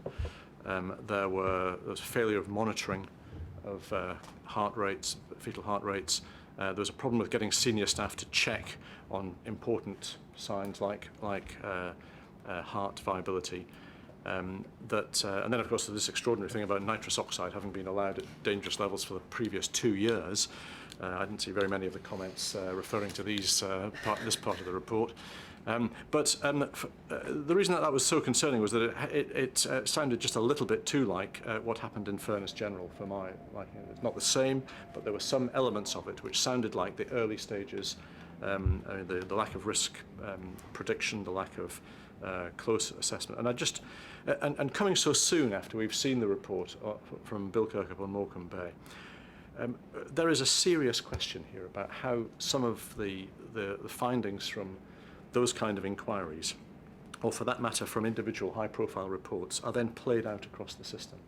Because it is an extraordinary thing that any service could have those kind of failings at a time when maternity services are simultaneously under such scrutiny because of such serious consequences. And so that message, how do we ensure that that what's identified is played out across the system? Mike. Should I come back on both of those? And thank you for the comments. I think trying to get across the message that special measures is not punitive, I can assure you that was in all of the pre-records I did, not necessarily in all the live ones. And what I was saying was, actually, it's about at least three things. Firstly, it flags our serious concern about the quality of care.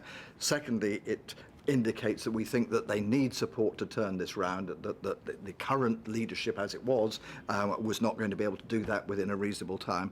And thirdly, it's a wake-up call to the local health community as well, to say, actually, you need to get engaged here as well. So it's all of those things. But having said that, I'm not sure that probably got across on what was actually on the TV screens. Of course, on the finance side, yes, we are very mindful of the fact that there are financial difficulties across the NHS, and as we did say yesterday, but some are managing this a whole lot better than others. And as we heard from Andrew Foster and Umesh, actually good quality does not necessarily cost more. It may be the opposite. And I think in the case of Addenbrooke's, yes, there's a financial hemorrhage there, but that is partly because they're not managing their flow through the hospital. Because they're not managing their flow through the hospital, they've had to open up more beds. Because they've opened up more beds, they actually they've diluted their staff too thin. They've got agency staff come in, and it's a vicious circle downwards in all ways, which needs now to be turned round. The issue of risk of harm versus actual harm is one we debate long and hard in our quality assurance group meetings, but as you've clearly read the report, where things like proper checks on equipment, not incident reporting, the cardiotocography, those sorts of things are not being done properly, there are serious risks and they need to be put right, and I hope and believe that they will already be putting those things right. Just following really up on that and actually trying to marry it up a bit with what we heard from Andrew and Umesh. Firstly, the explanation of why things are evidence of lack of safety. I mean, we all around this table probably know if you don't do fetal monitoring, babies are seriously harmed and huge suffering can be caused. That's why it's done. But the public who read our report might not understand that. So I just wonder whether there's some aspect of that which perhaps we could do a little more about. The other is this. Umesh was telling us very eloquently how we don't blame people when there's a problem. We look for the cause for that, and then we try and put that cause right. And that's, I think, what we're all signed up to trying to do. Yet, without wishing to comment particularly on the merits of this particular case, what we see in when we issue an inadequate report, or when Monitor does something similar, is the first reaction has been or anticipation of it, is the departure of leaders from an organisation. Now, I don't want to comment on whether that's the right thing or the wrong thing, but I just wonder where we get, either through our reports or what happens afterwards, any open and transparent review of what it was about the system that led to things being found as they were.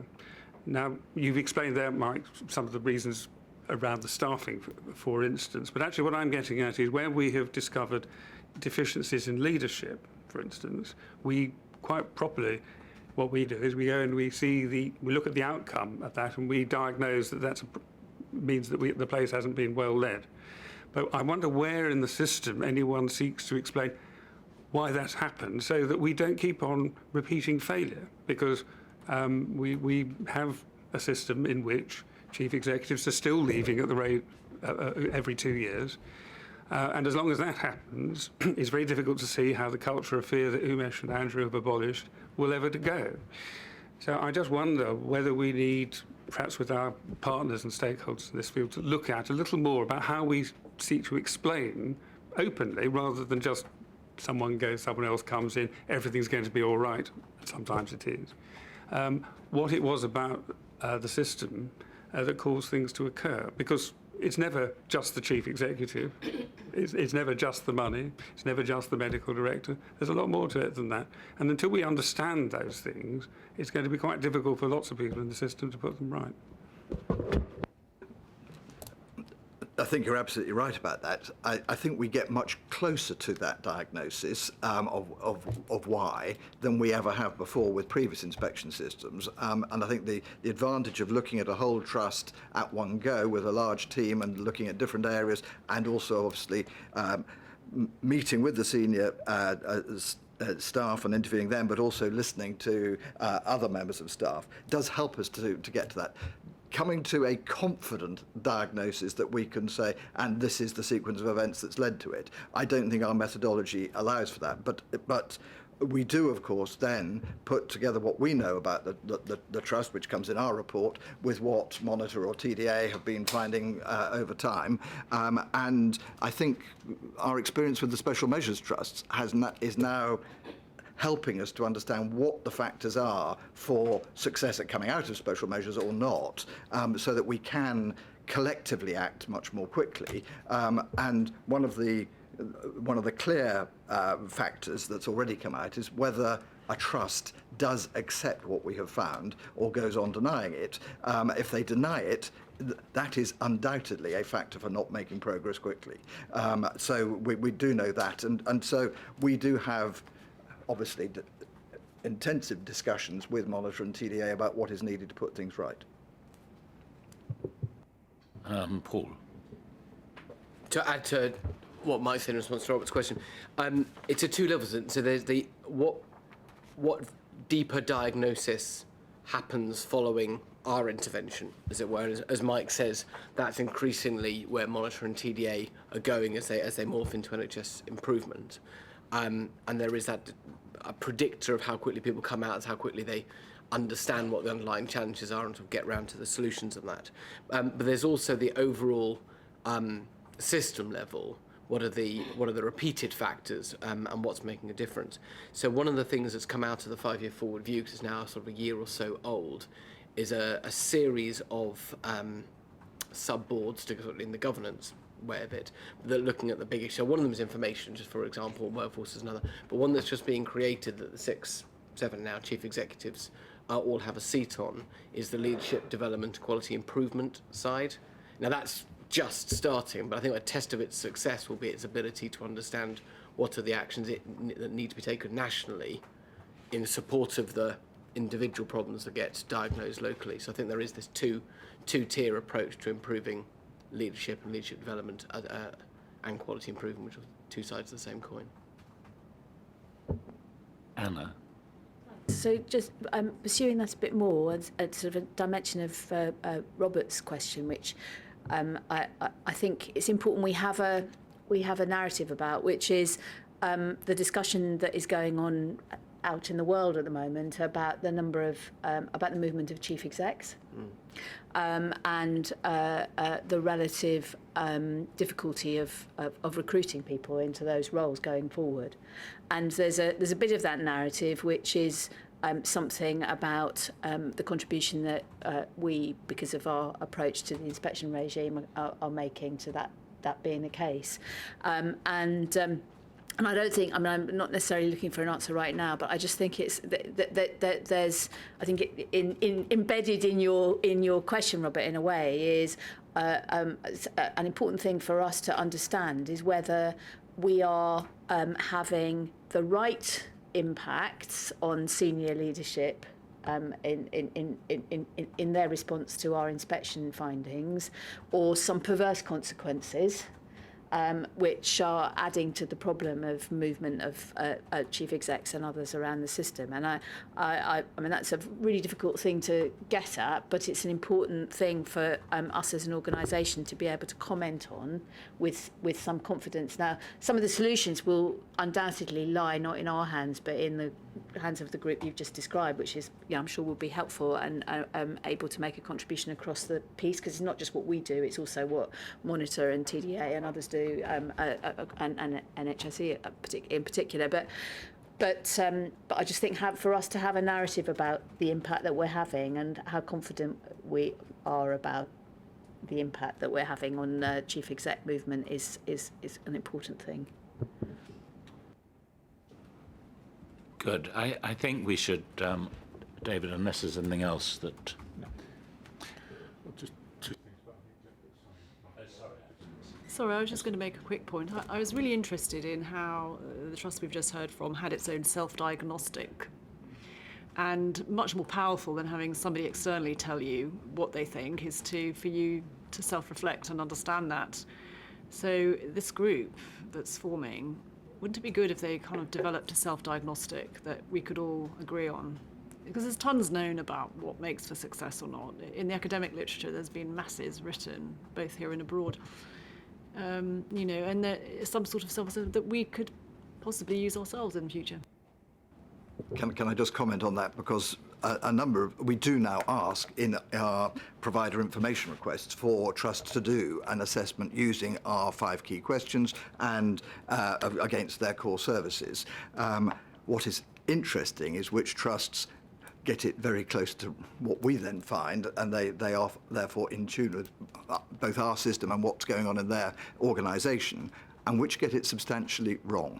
And some of them, it's a very, very different picture that we feed back to them from the one that they gave to us. Well, just one final point.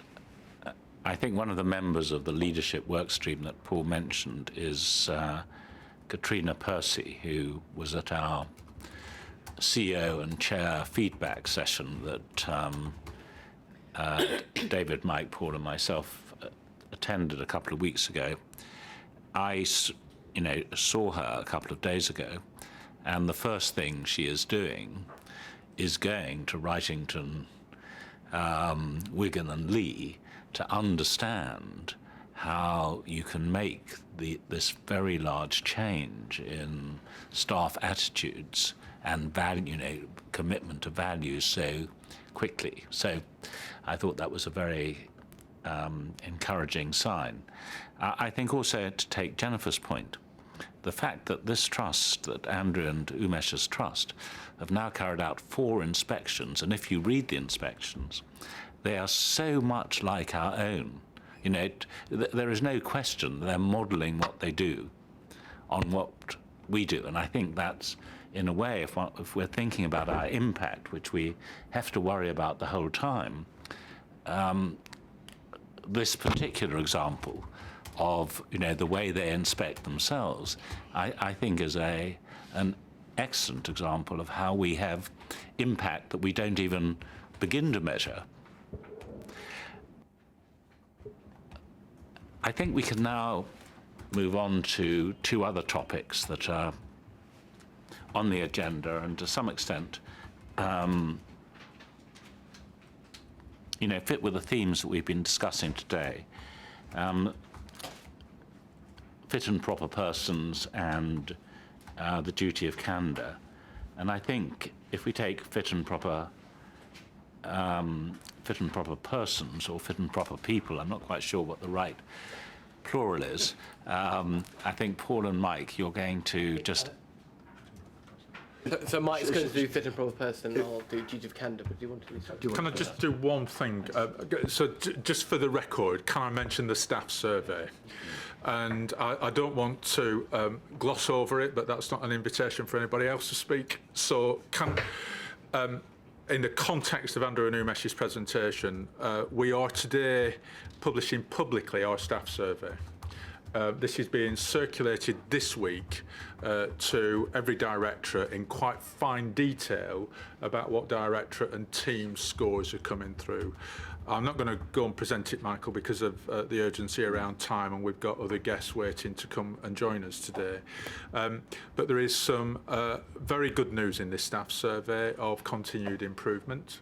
We're also being very transparent about where there are continued development areas, mainly around communication. Our engagement scores are very high.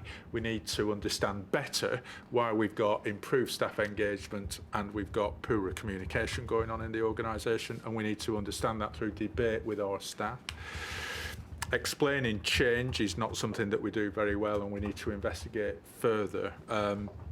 But I didn't want us to go without, for the benefit of people that are going to listen to this recording for the record, etc., without just drawing this out.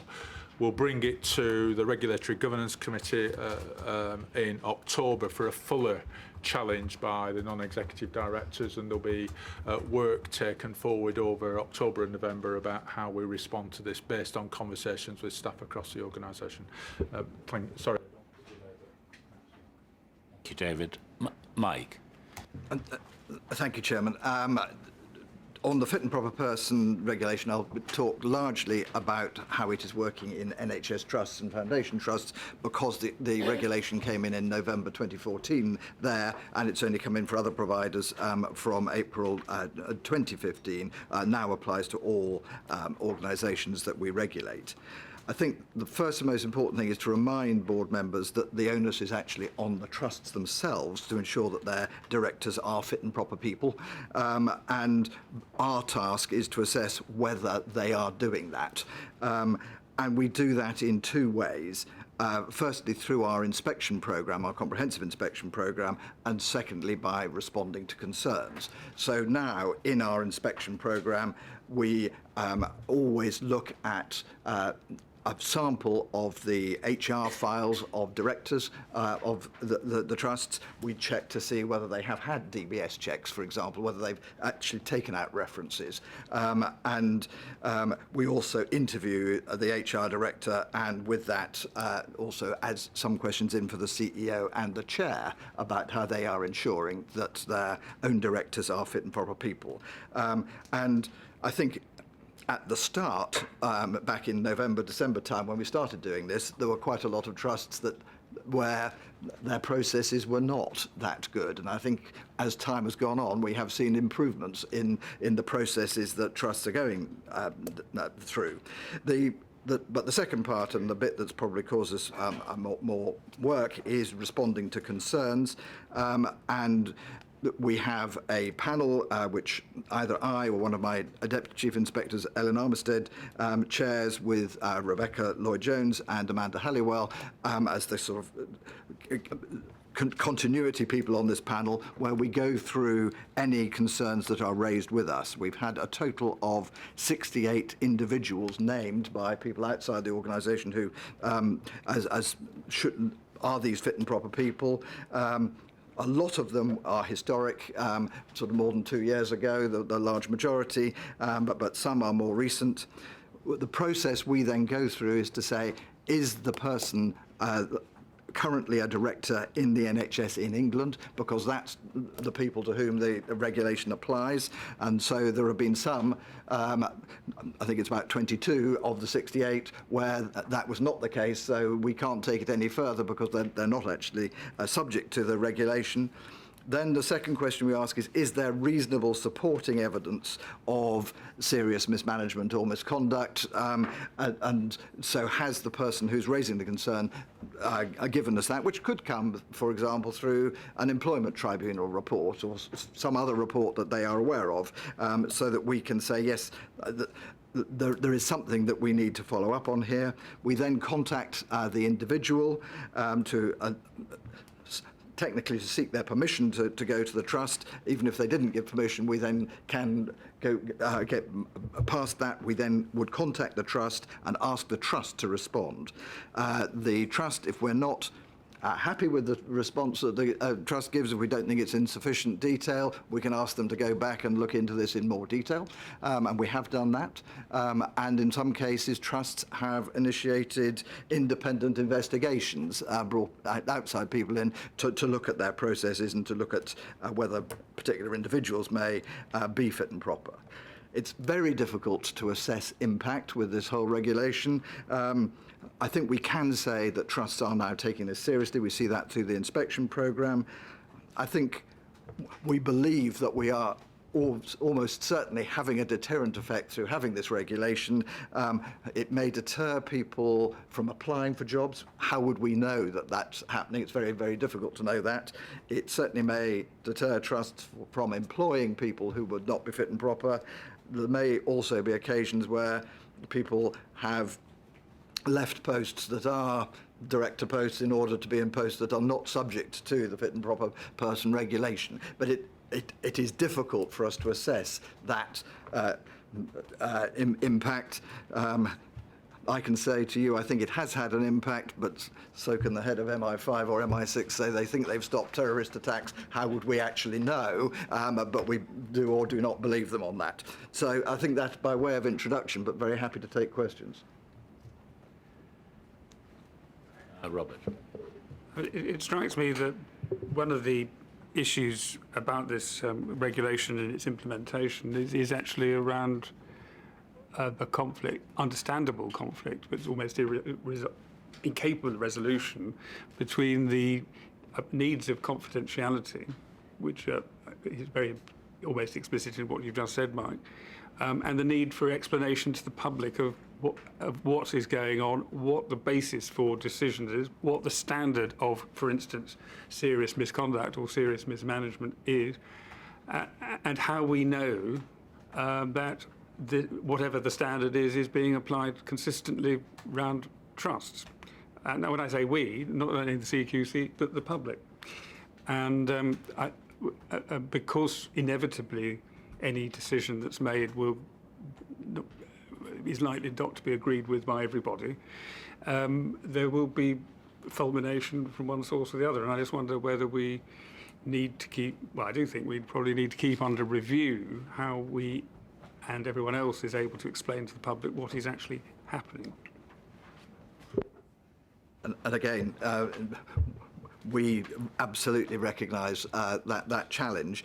I mean, in certain cases, if somebody was convicted or if there was clear evidence of credit card fraud or something like that, it becomes very easy. The much more difficult ones are when there's an allegation, let's say, of bullying and harassment, and actually then saying, is there evidence that leads back to an individual? And where there is that evidence, then I think it's clear cut. But very often there hasn't been that evidence to put back to the trust to say, actually, clearly it is this individual. Now, if there was that evidence, we would pursue that very rigorously. Lewis. I understand that we are only one part of the system here. And that's very important to stress, that we're checking what trusts are doing rather than actually policing the individuals. Do we know whether anybody has actually been caught by this, so to speak, by this system? It's just, you know, we had a presentation from Umesh about bullying cultures within the NHS, and he today and also last night at dinner talked about how that went up to board level. So I understand deterrence is going to be difficult to measure, but it would be surprising if nobody was falling foul of this. And I suppose as part of that, are we getting a comprehensive evaluation of the kind that I suppose we're all implying? One thing to say is that not all the cases that have come to us have concluded, and some of these take really quite some time for us then to get the evidence, to put it to the trust, to hear the trust's response. So, and obviously we have, going back to Robert's point about confidentiality, we have made the decision that until we found a trust to be in breach, we wouldn't name the individuals. So it's quite difficult to. But sorry, Mike, I'm asking a slightly different question, which is whether we know that there are trusts that have taken action that prevented somebody from being in a post they shouldn't be in. which is slightly different. I know it's not directly our responsibility, but in understanding the impact of this, that's really what we sort of need to know that as well, because without that, we haven't got a context against which we can judge our. We know our that actions. there have been resignations from trusts which Right, may okay. relate to this. We know that there have been suspensions in trusts that may relate to this, and probably do. From that point of view, yes, we do, but these are not people that we have named because this happened without us having to say to the trust, you are in breach, and issue a warning notice. But do we have no requirement, I presume, to be told by a trust that it has taken action in accordance with this regulation? And I wonder if, unless we, through inspections or whatever, actually find out, how we're ever going to be in a position to tell the public what's happening. And I don't mean on an individual basis, but simply by way of, say, the state of care report, to say, well, this regulation is having an effect because we know that over a period of 5 years, whatever it is, n number of people have been dismissed, got rid of, resigned or whatever, through this regulation. In an ideal world, I would think we ought to get to that point, but of course, even before that, has this had a preventive effect, and has behaviour changed? Because that would be an even more powerful effect if we could see that there was less bullying and harassment, because people now know that they could be under scrutiny for it. I've got one question for Rebecca, actually, which I think connects with what Lewis and Mike have said about Adam Brooks. In the appendix, at Annex A, it sets out some of the requirements for deciding whether somebody is a fit and proper person. But there, in paragraph 3, there's 3D, which says effectively that it applies to an individual who's been responsible, contributed to or facilitated any serious misconduct or mismanagement. Now, it's clear from what Mike says and from the report, but I've only read it quickly, that there was mismanagement at Adam Brooks. So the question for Rebecca is whether mismanagement in the sense that we found actually is part of our obligation to look at, whether a trust operates a fit and proper person policy that is effective.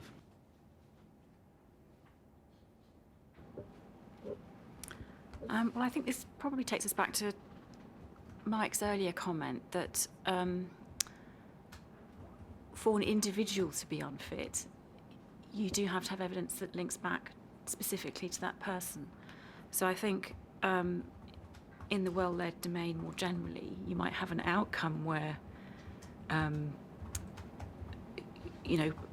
perhaps the board has not been well-led generally, or there's been a sort of overall outcome of mismanagement. But then to nail that sort of on an individual person might be quite difficult, because you'd have to show what their individual contribution to that was. So I think if we had a report that did point towards one person, we might conclude that it was worth pursuing the FPPR. But in some of the cases that we've looked at, we have actually concluded that the concern that's been raised is perhaps better dealt with through another part of the fundamental standards. So a concern might be a genuine concern, but it might not actually take you to one person. It might take you to a more general concern about safety, or you might want to go and do a focused inspection and come at it from another way. Okay, thank you, Kay. Can I ask what the potential impact on an individual is if they were found to be unfit? I mean, does it have a long-lasting impact on their career? Because I ask because, the Winterbourne situation, I think that the director that oversaw that has actually been disqualified by the Companies House, so he can't be a director for 5 years or something. So that, you know, and I think that was very clear because there was real kind of negligence and abuse there. But then thinking of Adam Brooks, and it seems to be accepted that there was mismanagement, and the chief exec has resigned. But I think there's also a general feeling that he probably did his best and that he's well-meaning and he's a decent chap.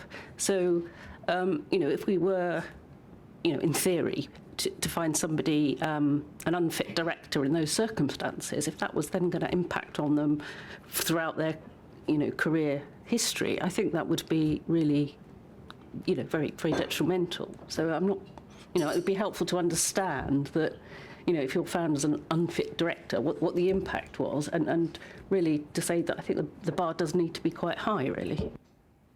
I certainly agree with you, Kath. I do think it is a very high bar. And of course, the finding that we would make was that the provider was in breach of their duty. So we don't find an individual person unfit as such. However, I do think as soon as it's known that, you know, the reason the place was in breach was because ex-director was not fit, then that would be extremely serious for that person. And although it's possible to think about circumstances where you might not be fit to hold one role, but you might be entirely suitable for another, or you might not be, you know, you might be unfit in one period of time, but then you might sort of be rehabilitated. But I actually think the personal consequences would be probably just reputationally, you know, very difficult for someone. So we certainly wouldn't be treating any of this lightly or coming to any sort of rash conclusions about someone. David. Can I just pick up on, sorry, Mike and I know you want to come in, but I think there's two or three quite important things around here. So, Robert, to your point about... Yeah, thanks. Two or three things just to pull out, and I'll try and pick up on that point and build. So, Robert, to your point about would we know, then I think there's two ways that potentially we could know, and I think should operate to enable us to know. And one is that I think inspectors do not just inspect, they carry a portfolio where they're conducting a relationship with that portfolio, whether they're adult social care, primary medical services, or in the hospital team. So I think there's that soft intelligence that I'd expect us to pick up. Second point, in hospitals, for certainly for chief executive level appointments, monitoring the TDA have a formal role in relation to those appointments, and I would expect through our relationship with them to know what's going on. So that's the first point about it. The second point in relation to this issue about can people be recycled. Historically, the conversation in the NHS is somebody is found not to have succeeded, they then get moved, and then 2 or 3 years later they reappear in another guise. And so I think Mike has already said about the risk that people reappear in Wales, where we've got no jurisdiction, and it is something that we need to be alert to, are people reappearing. And so I think we need to be wise to that. Kay, to your point, I think the example that you quoted is a very interesting one, because the prosecution, in inverted commas prosecution there, was not under the powers that we've got, but we were under the company powers in relation to it. And if I'm right, I think that was the first time those powers have been used in a care setting. And I think it comes back to this point about the importance of us working alongside others in relation to those powers being used and being applied. So I think some of this is not just about how we apply the regulation. I think Rebecca's point about we're not running a register of people who are not fit. What we're doing is actually looking at whether the system is checking. And in a sense, I think the Adam Brooks, I don't want to comment on the chief executive's case at all, but I thought it was very interesting, Adam Brooks, of where the chair positioned herself in relation to, is this organisation taking its responsibilities seriously in relation to the report that we published? And again, I think that speaks to your point, Lewis, about how do you measure the impact of people behaving differently as a consequence of a regulation being in place? I think Mike referred to the 2 independent reports that have been commissioned by chairs in relation to allegations within the trust, and we know there's a suspension of a chief executive in another trust. My personal view, I can't prove it, this is the MI5 point, is that that would not have happened 12 months ago without this regulation. But we're into how do you prove a negative, in a sense, in relation to some of this. So I think it's tricky, but it is the right question. I think what we need to avoid is the only way to measure impact is how many prosecutions we've made, as distinct from how do we measure people behaving differently as a consequence of it. And that, as Lewis said, you're the academic researcher. How do you actually establish that case? I think is really difficult. And so what we're trying to do in this report is reach for evidence which at the minute is probably anecdotal rather than it is based on a research quality methodology of evidence to say this is what we think the impact of change behaviour is taking place. And the last thing in terms of can people be recycled is any chief executive that leaves where there is a question about whether they've been successful or not, and they then applied for a job elsewhere as a chief executive, it will be for the chair of that board to do the assessment about whether they've got robust processes. So it's not now what does the trust that they're leaving do in relation to it, but if that person reapplies for another job somewhere else within this jurisdiction, what does that trust do? So I think we shouldn't forget that this is a responsibility on trust chairs to appoint directors.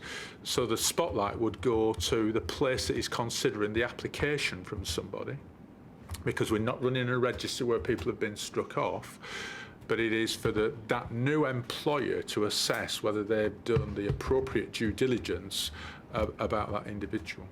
And they're the changes in behaviour that I think we're trying to assess in the work that we do. Sorry, it's rather long-winded, but it is this change behaviour point. Can I just come in on Kay's point again? I mean, we, again, have thought about this a lot, that where this bar might be, even though that we're not the ones that are setting it. Of course, we're not like the professional regulators, GMC or NMC, where they have a range of different penalties, if you like, that they can, suspension for a year or erasure from the register for life. So we're not in that position. I think the other point about mismanagement is that sometimes we observe when we go into trusts that individual people may have been over-promoted to get to a point of being a director. And so this might be a director of nursing, it might be a medical director, it could be any of them, that are actually not suited to being director of nursing, let's say, in a very, very large organisation, but might be capable of being a director in a much smaller organisation, learn the trade there, and then be able to take on things. So I think that is something, again, that when we say, have they mismanaged? Well, they haven't done a very good job there, but they could do a job with proper mentorship elsewhere. And then my final point is that obviously our discussion has been largely about the NHS bodies. I think the issue of people reappearing is going to be much more challenging when it comes to smaller organisations, whether that's independent ambulances in my case, or adult social care, where they may appear maybe the same name, but people won't necessarily remember a name and a completely different organisational title, and set up in a different part of the country where our inspectors won't be aware of them. So I think that's something that we've got to be aware of for the future. So, Michael, could I just make one? The test under D, or someone I can't remember who's mentioned D, has to be high because my reading of that is that if someone came within that paragraph, they could never be a fit and proper person to be a director. So that is how serious is. The sort of case that Mike has just been talking about might possibly come within B, which is the person has to have the qualifications, competence, skills and experience. And now obviously the history might relate that in a particular job, for instance, someone was over-promoted, so they didn't at that time, or perhaps a little subsequently, have the competence, but they could develop the competence by remediation, by training, and so on. So there are definitely in this regulation 2 different levels. That's very helpful. I think now, Paul, could you take us on to the duty of candour, where there's an important sentence in your paper, which is the CQC's role is to oversee and enforce the regulation in all sectors, and we do this through our comprehensive inspections and by responding to any information of concern that we receive. So I suppose that the key question for the board about this paper is how our overseeing role is being carried out and what issues there are. Thank you. By way of introduction on this, the spirit of this regulation is about openness and transparency and promoting that across all health and care services. It came out as a result of Robert's report. So although there is a lot of technical definition to the legislation and regulation, that is the underlying premise that's important for us to be thoughtful about, and that's something that Rebecca is very clear on as well. So the situation here is it's been a live regulation in all sectors that we regulate from April 2015. In the run-up to that, there was quite a lot of discussion between providers and ourselves as to what it meant, both in terms of the spirit, but understandably for providers, the details of what it would take to comply. This was a new legal duty on providers over and above the professional duties that existed on certain professions and the contractual duties that existed before this around candour. And the reason we're bringing this, one of the reasons we're bringing this is partly to answer your question, Michael, on what we're finding, how we're discharging our responsibilities, but also to highlight the sort of work that we want to do to further clarify, along with the Department of Health and others, this regulation.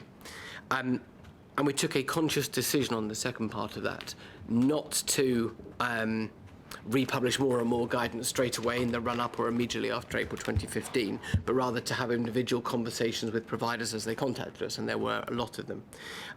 There have also been challenges and discussions with individual groups, including AVMA and Peter Walsh, and that has led collectively to a view from the Department of Health that they will need to consult on whether any changes are required to this regulation. So the position we're on in terms of making sure that we are as clear as possible with our inspectors, with providers, with the public, is to be part of that consultation and also to be looking at whether we need to put out further information, which we think we will, but we need to do that, and again, in a sensible way that doesn't act against the way in which the DH consultation is being conducted. But then to go on to the specific point about what we are learning, there we've carried out an analysis of reports. We're seeing that that our inspectors are looking into this across all sectors. We see most frequently that this is an issue that's raised in the hospital sector, but that all our sectors we do see things that are either directly about the duty of candour or are very related to the spirit of it, including complaints handling and communications and transparency. We've got further work to do. For example, in the hospital sector, one of the things we want to do is test whether, when we look at safety incidents, so a sampling of safety incidents, we can then track back and understand whether when they met the threshold of being a notifiable incident, whether the individuals, the patients, were contacted and offered an apology in the way the regulation sets out, so we can test whether it's actually happening in practice. To date, we haven't identified a breach against this regulation, to be clear about that. But again, there is the point of the proving the negative that David's mentioned, that doesn't mean that there hasn't been a deterrent effect or an increase in openness and transparency. I think I'm just going to finish on the point that David often makes, we all make, I think, quite a lot, that we're one of the 5 influencers on care, and there's a general move, I think, over the last few years in light of the Second Francis report to increase openness and candour and transparency. So we all play our part, but it does need to be in the understanding that that's also something that provider boards, frontline staff, commissioners, and people using services also pushing in the same direction. Thank you, Paul. Have colleagues any comments on the paper? I mean, how would we know there'd been a breach? I mean, do we want people to tell us that? I mean, in some ways they might not know, but I mean, but you know, but sometimes you still hear sort of examples of where people have suffered, you know, poor care, maybe harm, and they say, oh, well, the trust were defensive, or they didn't apologise, or it wasn't a proper apology, and I just wondered to what extent that kind of feedback can and should impact into the work we do, but whilst accepting that it's not just about CQC, it's obviously about the providers as well. But, you know, at what point will we decide there has been a breach based on, say, patient feedback to us directly? So it might be that the individual chief inspectors want to comment on this as well. Just two ways in which that can.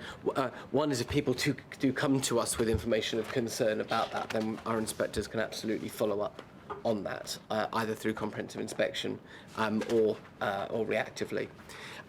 The other is if, as it mentions briefly in the paper, and we want to trial this in hospitals, we can go back and look and see if there was clearly an incident that would have crossed the threshold, as I was mentioning, does that actually lead to an apology and the other things required by the regulation? But Mike. Yeah, I think there are several ways in which we can pick this up. I think there will probably be whistleblowers on the staff within a hospital that may say, you know, we've seen things that we consider constitute moderate severe harm, but we don't think the patients were being told, so we will follow up on that. We will hear from patients and relatives. I think one of the ways is if the patient and relative have got to the point of having to make a complaint, and when we look at complaints and we see that actually at the time of the incident that wasn't recorded, that would trigger us to look further. I think what Paul has described of us systematically looking at samples of incidents. So I think there are two aspects to that. First of all, are some incidents not being rated at the appropriate level of severity? So they're being rated as low harm and or no harm, when actually that is incorrect, and so they should have been subject to duty of candour. By looking at a sample of those, we may pick that up. Equally, we can look at a sample of those that were rated as of appropriate level of severity to see what process they went through. So I think there are a variety of different angles to come at this from. Lewis. I still, I'm afraid, worry about the potentially bureaucratic development of this, I suppose, you know, you can just see how it could in the end go wrong. The letters become formulaic, the apologies become sort of non-apologies, you know, sorry you were harmed sort of apologies, or fill in the nature of the harm here sort of. You can just see how that might go, and so the eventual success of this will be when it produces not letters but actual candour, and so the evaluation that is talked about in this paper, that's in the end what this will have to get at. And our understanding of how this is working will be about candour in the system as opposed to letters sent. And I just want to make sure that we've got our eye on that, because that otherwise I think we'll end up counting the letters and not really getting the point of the measure. Andrea. To save Paul from having to cope with all of the responses, I think that's a really important point, Lewis, and is particularly an important point in adult social care, because the way that the regulation is written is very health focused in terms of this is a level of harm, moderate severe harm, which a healthcare professional kind of determines, etc., etc. And I think what's really, really important is the first point that Paul Paul made, which is this is all about creating a culture of awareness, openness, a focus on safety and a responsiveness to people who are using services or their families and carers when things go wrong. And particularly for us in adult social care, things go wrong, and they will do. Just as Umesh said to us earlier, we're talking about a people business in the sense of, lots of people providing that service, lots of people using that service. Things, will go wrong, and it's how we respond to that. And an awful lot of what goes wrong in adult social care won't reach this threshold, but I'd be just as expecting of a level of candour and responsiveness on behalf of staff and service providers for any of those things that are going wrong. So I think it's about the kind of expectations that we set, and it particularly comes through in the questions that we're asking when we're looking at whether a service is well led. And when we're asking whether a service is well led, we're asking about how inclusive the culture is, how transparent it is, how open it is, how it does respond to complaints, how it engages, for example, in a care home with relatives and other visitors who may be coming into the home and able to proffer views and insights to the way that the service is run. So that it's not just, I'm completely in agreement with you, it's not just at that upper level end that we kind of, are looking at it, that we're trying to inculcate this as a culture with the values and behaviours that we heard so powerfully from Andrew and Umesh earlier. And so that's the broader point. And then the specific, I think, is that if and when we are on inspections, we come across those issues, that I think we should be pursuing that, and we should be making sure that our staff are capable and confident of looking at it in respect of this particular regulation, and that if people are raising issues with us and the threshold is being met and we don't think that people have been responding appropriately, then again we should be pursuing that with support from Rebecca and our colleagues in legal services. But I think it's kind of, we've got to do it in that tiered approach and not just kind of say, it's all about these really awful circumstances where people absolutely should be doing the right thing. They've got to be doing the right thing, throughout. Robert. Very briefly, I agree entirely with Lewis that we've got to be really careful. Well, everyone has to be really careful. This doesn't just become a bureaucratic exercise. In fact, it mustn't become a bureaucratic exercise at all, so far as the patients and service users are concerned.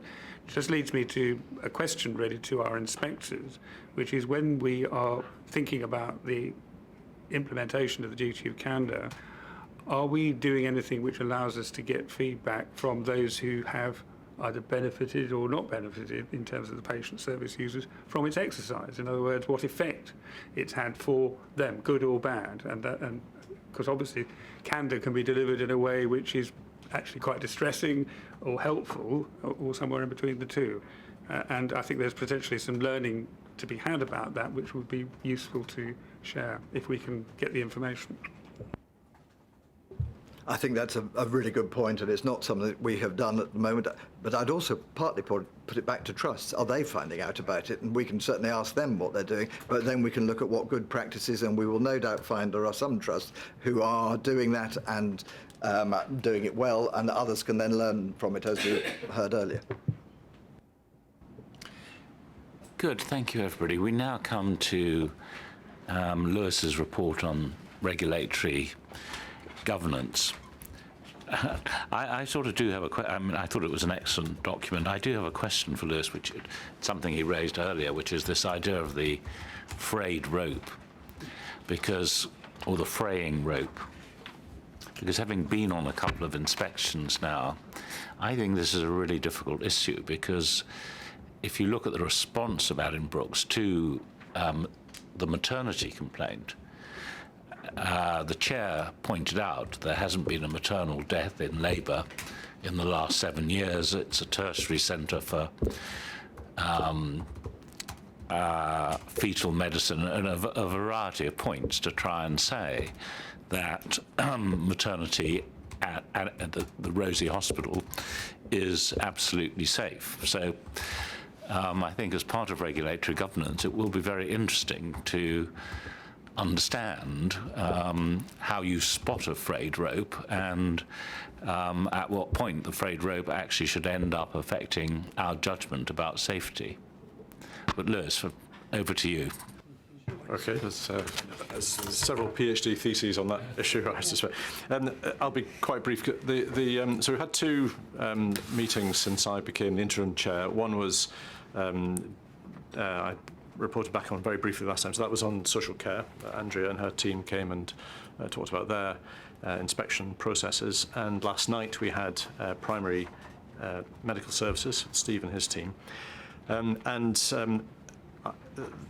there's a paper on that one too, I think, which has been tabled today. So just to summarise a couple of issues, both meetings were concerned about what we've already talked about today, which is the inspection trajectory. But I don't want to go over all of that again. We've talked about it fully, except to say that we seem to be, without formally saying so, we seem to be agreeing a principle that in the end this would not become a numbers game, and that we would not be driving the numbers of inspections. CQC would not drive its inspection numbers at the expense of the quality, the depth, or the health and well-being of staff. Those things would be more important. The second thing is that I think that this detailed examination of what is happening in inspections has been really valuable for precisely the reason you're getting at, Michael, which is it's allowed us not just to talk about what happens now, but to think more about where we're going in the future. How are we going to use, what are the sort of fraying ropes? What are the things that we will have to apply in the future when we get into phase 2, the next phase of inspections, and have to decide on priorities or decide on streamlining the methodology and so on. And I think beginning that discussion has been really, really helpful. And then the third thing is that, but it's only a beginning, I should say, so that I haven't really got an answer to your question, except to say that that's where that discussion has been taking place. And the third thing is that it's just how revealing it has been for both teams to bring along inspectors and inspection teams to talk about the work. And if only there were a way in which people outside who criticise CQC and its methods could hear the careful way that inspectors go about their work, the detailed examination, the careful use of evidence, the questioning that they go through, and all the chances that they give services to do something, to put right the things that they're finding before eventually the enforcement action is ratcheted up. I think people would be very reassured by the considered way that people are going about that. And so there is a story to tell here about CQC's work, which I hope we will at some stage get to. Maybe the State of Care report might be an opportunity for that. It's a story about that care, that carefulness, but also the beginnings of improvement in services which were going wrong in some way, which were failing, and which people knew were failing. Either the people in them knew they were failing and couldn't somehow get out of the cycle, or other colleagues. That sense of people knew what was going on here, and yet nothing was happening about it. And then CQC come in, and then there's a beginning of an improvement trajectory. Getting that message out, which comes through very strongly when you talk to individual inspectors about their work, I think will be a key part of how we report back to the public. Andrea. Just to follow up on that specific point, Lewis, perhaps partly inspired by our experience of coming to RGC, we had one of our most recent external co-production meeting, which is with a mixture of providers, trade associations, our experts by experience, other national partners and commissioners. We went through a whole day's worth of looking at the various stages of the inspection process, had an inspection manager talking through various aspects of it. We did a couple of videos with a service that had gone through an inspection recently with the registered manager giving feedback and on the process, and that was partly for the purpose that you described, which is about making sure that people really understanding what we're doing, but also for looking at what is it that we can improve at the moment, what do we need to feed into the oncoming strategy.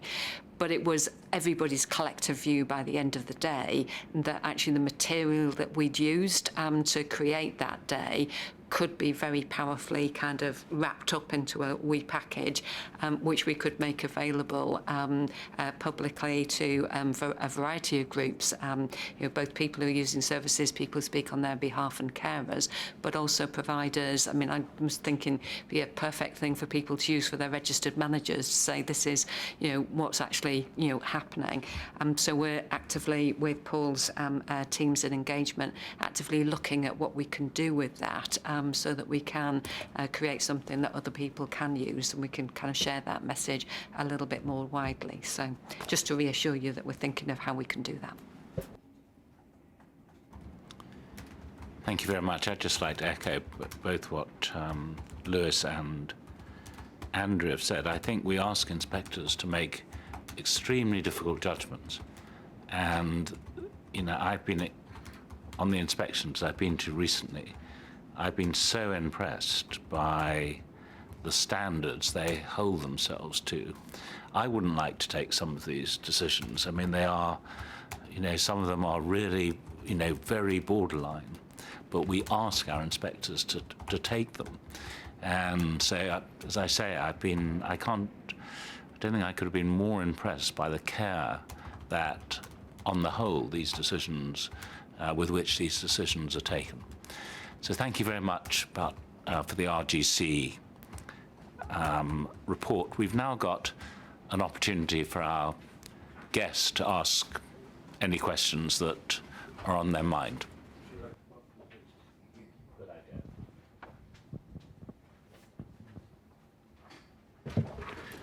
My name is David Hogarth, and I'm the coordinator of a small charity in northwest London called Neighbour Care, St John's Wood and Maida Vale. What we do is befriending, and I do some befriending myself. I befriend an elderly man in a care home in northwest London. He has dementia. It's a care home which has been recently inspected by the Adult Social Care Directorate. They gave it 5 green ticks, including in the caring domain. Nonetheless, I had some concerns, and I put in an audio recording device. And when I listened to it, I was pretty clear that there was quite a lot of unacceptable behaviour from the staff on it. So I brought it to the Care Quality Commission, who acted very promptly on it. And they agreed that it wasn't acceptable, and they took it to the local safeguarding team. And there was a meeting early in September about this. I and the next of kin were very keen that surveillance would continue so that we could see that the care had improved. And we thought that at the meeting, where the manager would be present, that we could use the fact that the Care Quality Commission and the local safeguarding team were there to put pressure on him to agree, because he hadn't agreed to have a camera or an audio device afterwards. However, when we tried this, we found that the exact opposite happened. The safeguarding team said that we should not put it, I shouldn't even have put in the original device because of the protection of the man's privacy. The next of kin said that he didn't really care about his privacy, he just wanted to be treated compassionately. I asked the CQC representative there how, if we did this, how she would be able to monitor the care he was going to receive, and she seemed to say, well, she said, we do observing, but I said, do you do it at 2 o'clock in the morning? She said, we looked at care records. Mainly, she said, well, we'll talk to the management. Well, I don't think the management are dishonest, but they're not there at 2 o'clock in the morning, and they haven't got cameras either. How do they know what is going on? So I found this, very depressing, and I began to see why people do sometimes go to the media with these things rather than the Care Quality Commission. However, I was pleased to see in your report, Lewis, that one of the questions you had been raising was the caring domain, because it's very important in the adult social care area. That is perhaps one of the most important domains that there are. And I was wondering if you could possibly tell us a little about is there any hope of getting some kind of reliance on surveillance from the CQC? Because Andrea, after the Eldina thing, was saying there are limits to what the CQC can know, and of course there are, but you should at least know everything you possibly can know, and with cameras and so forth out there as available, it seems to me that you ought to be using them too. I've got to write an article for the Caring Times. I'm in the middle of it at the moment. I very much want to say something positive. Can you help me to do so? In the end, I think it's probably a question for you, Andrew. I mean, as you know, David, I'm probably more in favour of cameras than a lot of people. So I'm in a lot of sympathy with what you've got to say. The point about caring that was made at the RGC, I didn't specify it today, although I did talk about it at the last board meeting, was that it did seem that a sort of unfeasibly large number of sites were being rated very positively on caring, and yet the number of reports that we hear where that suggested that may not be the whole story is quite large, and I think we have to be able to square that, and in the end we have to reassess how we rate caring and what evidence we have behind it. And I suppose that's the point you're getting at. What evidence do we have, and have we gone as far as we can in getting it? When I said that that these discussions have allowed us to think about the next phase, that's the kind of thing I have in mind. I think we do have to look at a rating which everybody is doing well on, and ask whether it's discriminating enough, and whether we've got the real evidence of what people's experience is. Andrea. Thank you, and thank you, David. And you, as you know, you've both written to me, and I've responded to the issues that you've raised. And I think that in the particular circumstance, there was a good response from the provider to the concerns that were raised. Action was taken, and measures put in place to support appropriate care for the gentleman who you've befriended. And I'm sure that he and his family are very appreciative of that, and I think that they're very lucky to have you. But I think that the responsibility for the CQC around this is there's two levels really. One is what do we do when information comes to us about a concern, and how do we respond to that?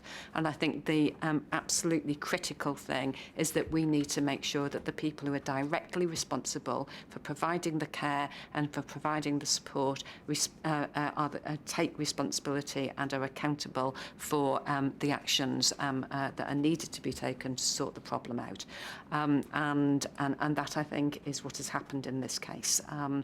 And I think that's we assisted in that process, and the provider is very well aware of the issues, has dealt with it, and is also well aware that we will be keeping an eye on that as time goes on. The second issue is more on the kind of general policy perspective. We know, because we've been around it and this table, and Lewis quite rightly says, there is a range of opinions about the use of cameras and the use of surveillance in terms of assessing the care that is being provided. And we have provided information both for people who are running services, but also for people who are using services and their carers and families, about the considerations that need to be taken into account when considering the use of surveillance. And actually, I think in particular the information that we provided for people who are running services actually provides a really good framework for them to think about how they do this, the proportionate use of that, the issues that they need to take into account, and ensuring that they don't just rely upon surveillance as the way to ensure that their staff are delivering care in the right and appropriate way. Because much as people criticise us as inspectors coming along after the event, a camera is after the event. What we really need to be making sure is that we're employing the right people with the right values and behaviours, that there's enough of them to be able to provide the care that is required, that they're well led, well supported, have appropriate training, and they deliver the care that you and I would expect for ourselves or anybody else that we loved. And cameras may well be, or audio surveillance or anything else may well be an added bonus in terms of some of the things that people will do, and lots of services are considering that at the moment, but I think that we need to actually get things right to start off with. And then finally, on the question about assessing caring, and we, Lewis and I discussed this at the committee a few months ago. We do pick up on poor caring. There are inadequate, we have rated some services as inadequate for caring, and I know that when we've rated services as inadequate for caring or requires improvement, those are places that we've got really serious concerns about, and we need to be looking into them. I think that we have, of course, we're not there all the time. And I don't think anybody can expect an inspection or a regulatory system to know absolutely everything that's happening every minute of the day. We need to make sure that all other influences on the quality of services are playing their part as well. And I think that the expectations that we're setting for providers of service and what commissioners do locally, the amount of funding that's available, all of those things, including what staff do, need to be taken into consideration. And so it's not just us kind of looking at caring, it's a collective responsibility to do that. I think that in general, we have some amazing staff working in social care who are absolutely dedicated and committed to doing the right thing. But as I said over summer, some of them are doing it despite the system. Some of them are actually are caring, are demonstrating that to our inspectors and indeed to the people who are using services, their relatives and carers.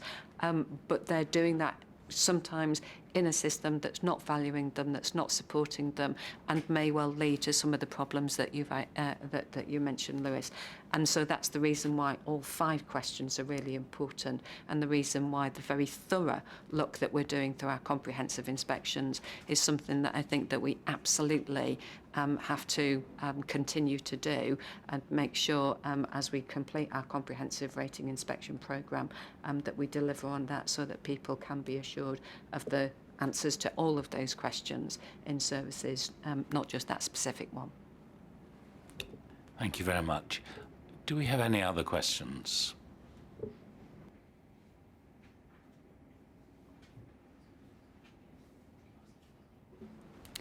Thank you, Chairman. 2 brief questions, if I may. One relates to trusts that are in special measures. To what extent, if any, does the lead commissioner, CCG, bear a responsibility for issues that have been shown up during the inspection and in the subsequent support that is given to the trust? Thank you very much. It's a very important question, and we obviously are commenting on the care that we find, and that could be due to deficiencies at the provider end or in the commissioning end, and that is one of the reasons why we hold a quality summit following our inspections, when the report is available to the commissioners, to the trust, to Monitor and TDA, to the local health watch, a whole range of different stakeholders. And it is often apparent from that that there may be a problem with the commissioning, and we have had trusts say to us, we have achieved more in 40 minutes through one of these meetings than we had in the previous 4 years. So let me give an example from mental health. If a very large trust covering a whole county, large county, does not have a psychiatric intensive care unit, we will comment that patients are having to travel a very long way to get to a psychiatric intensive care unit. Now, of course, that may well be because the Commissioner has not commissioned that, but that will then be discussed at the Quality Summit.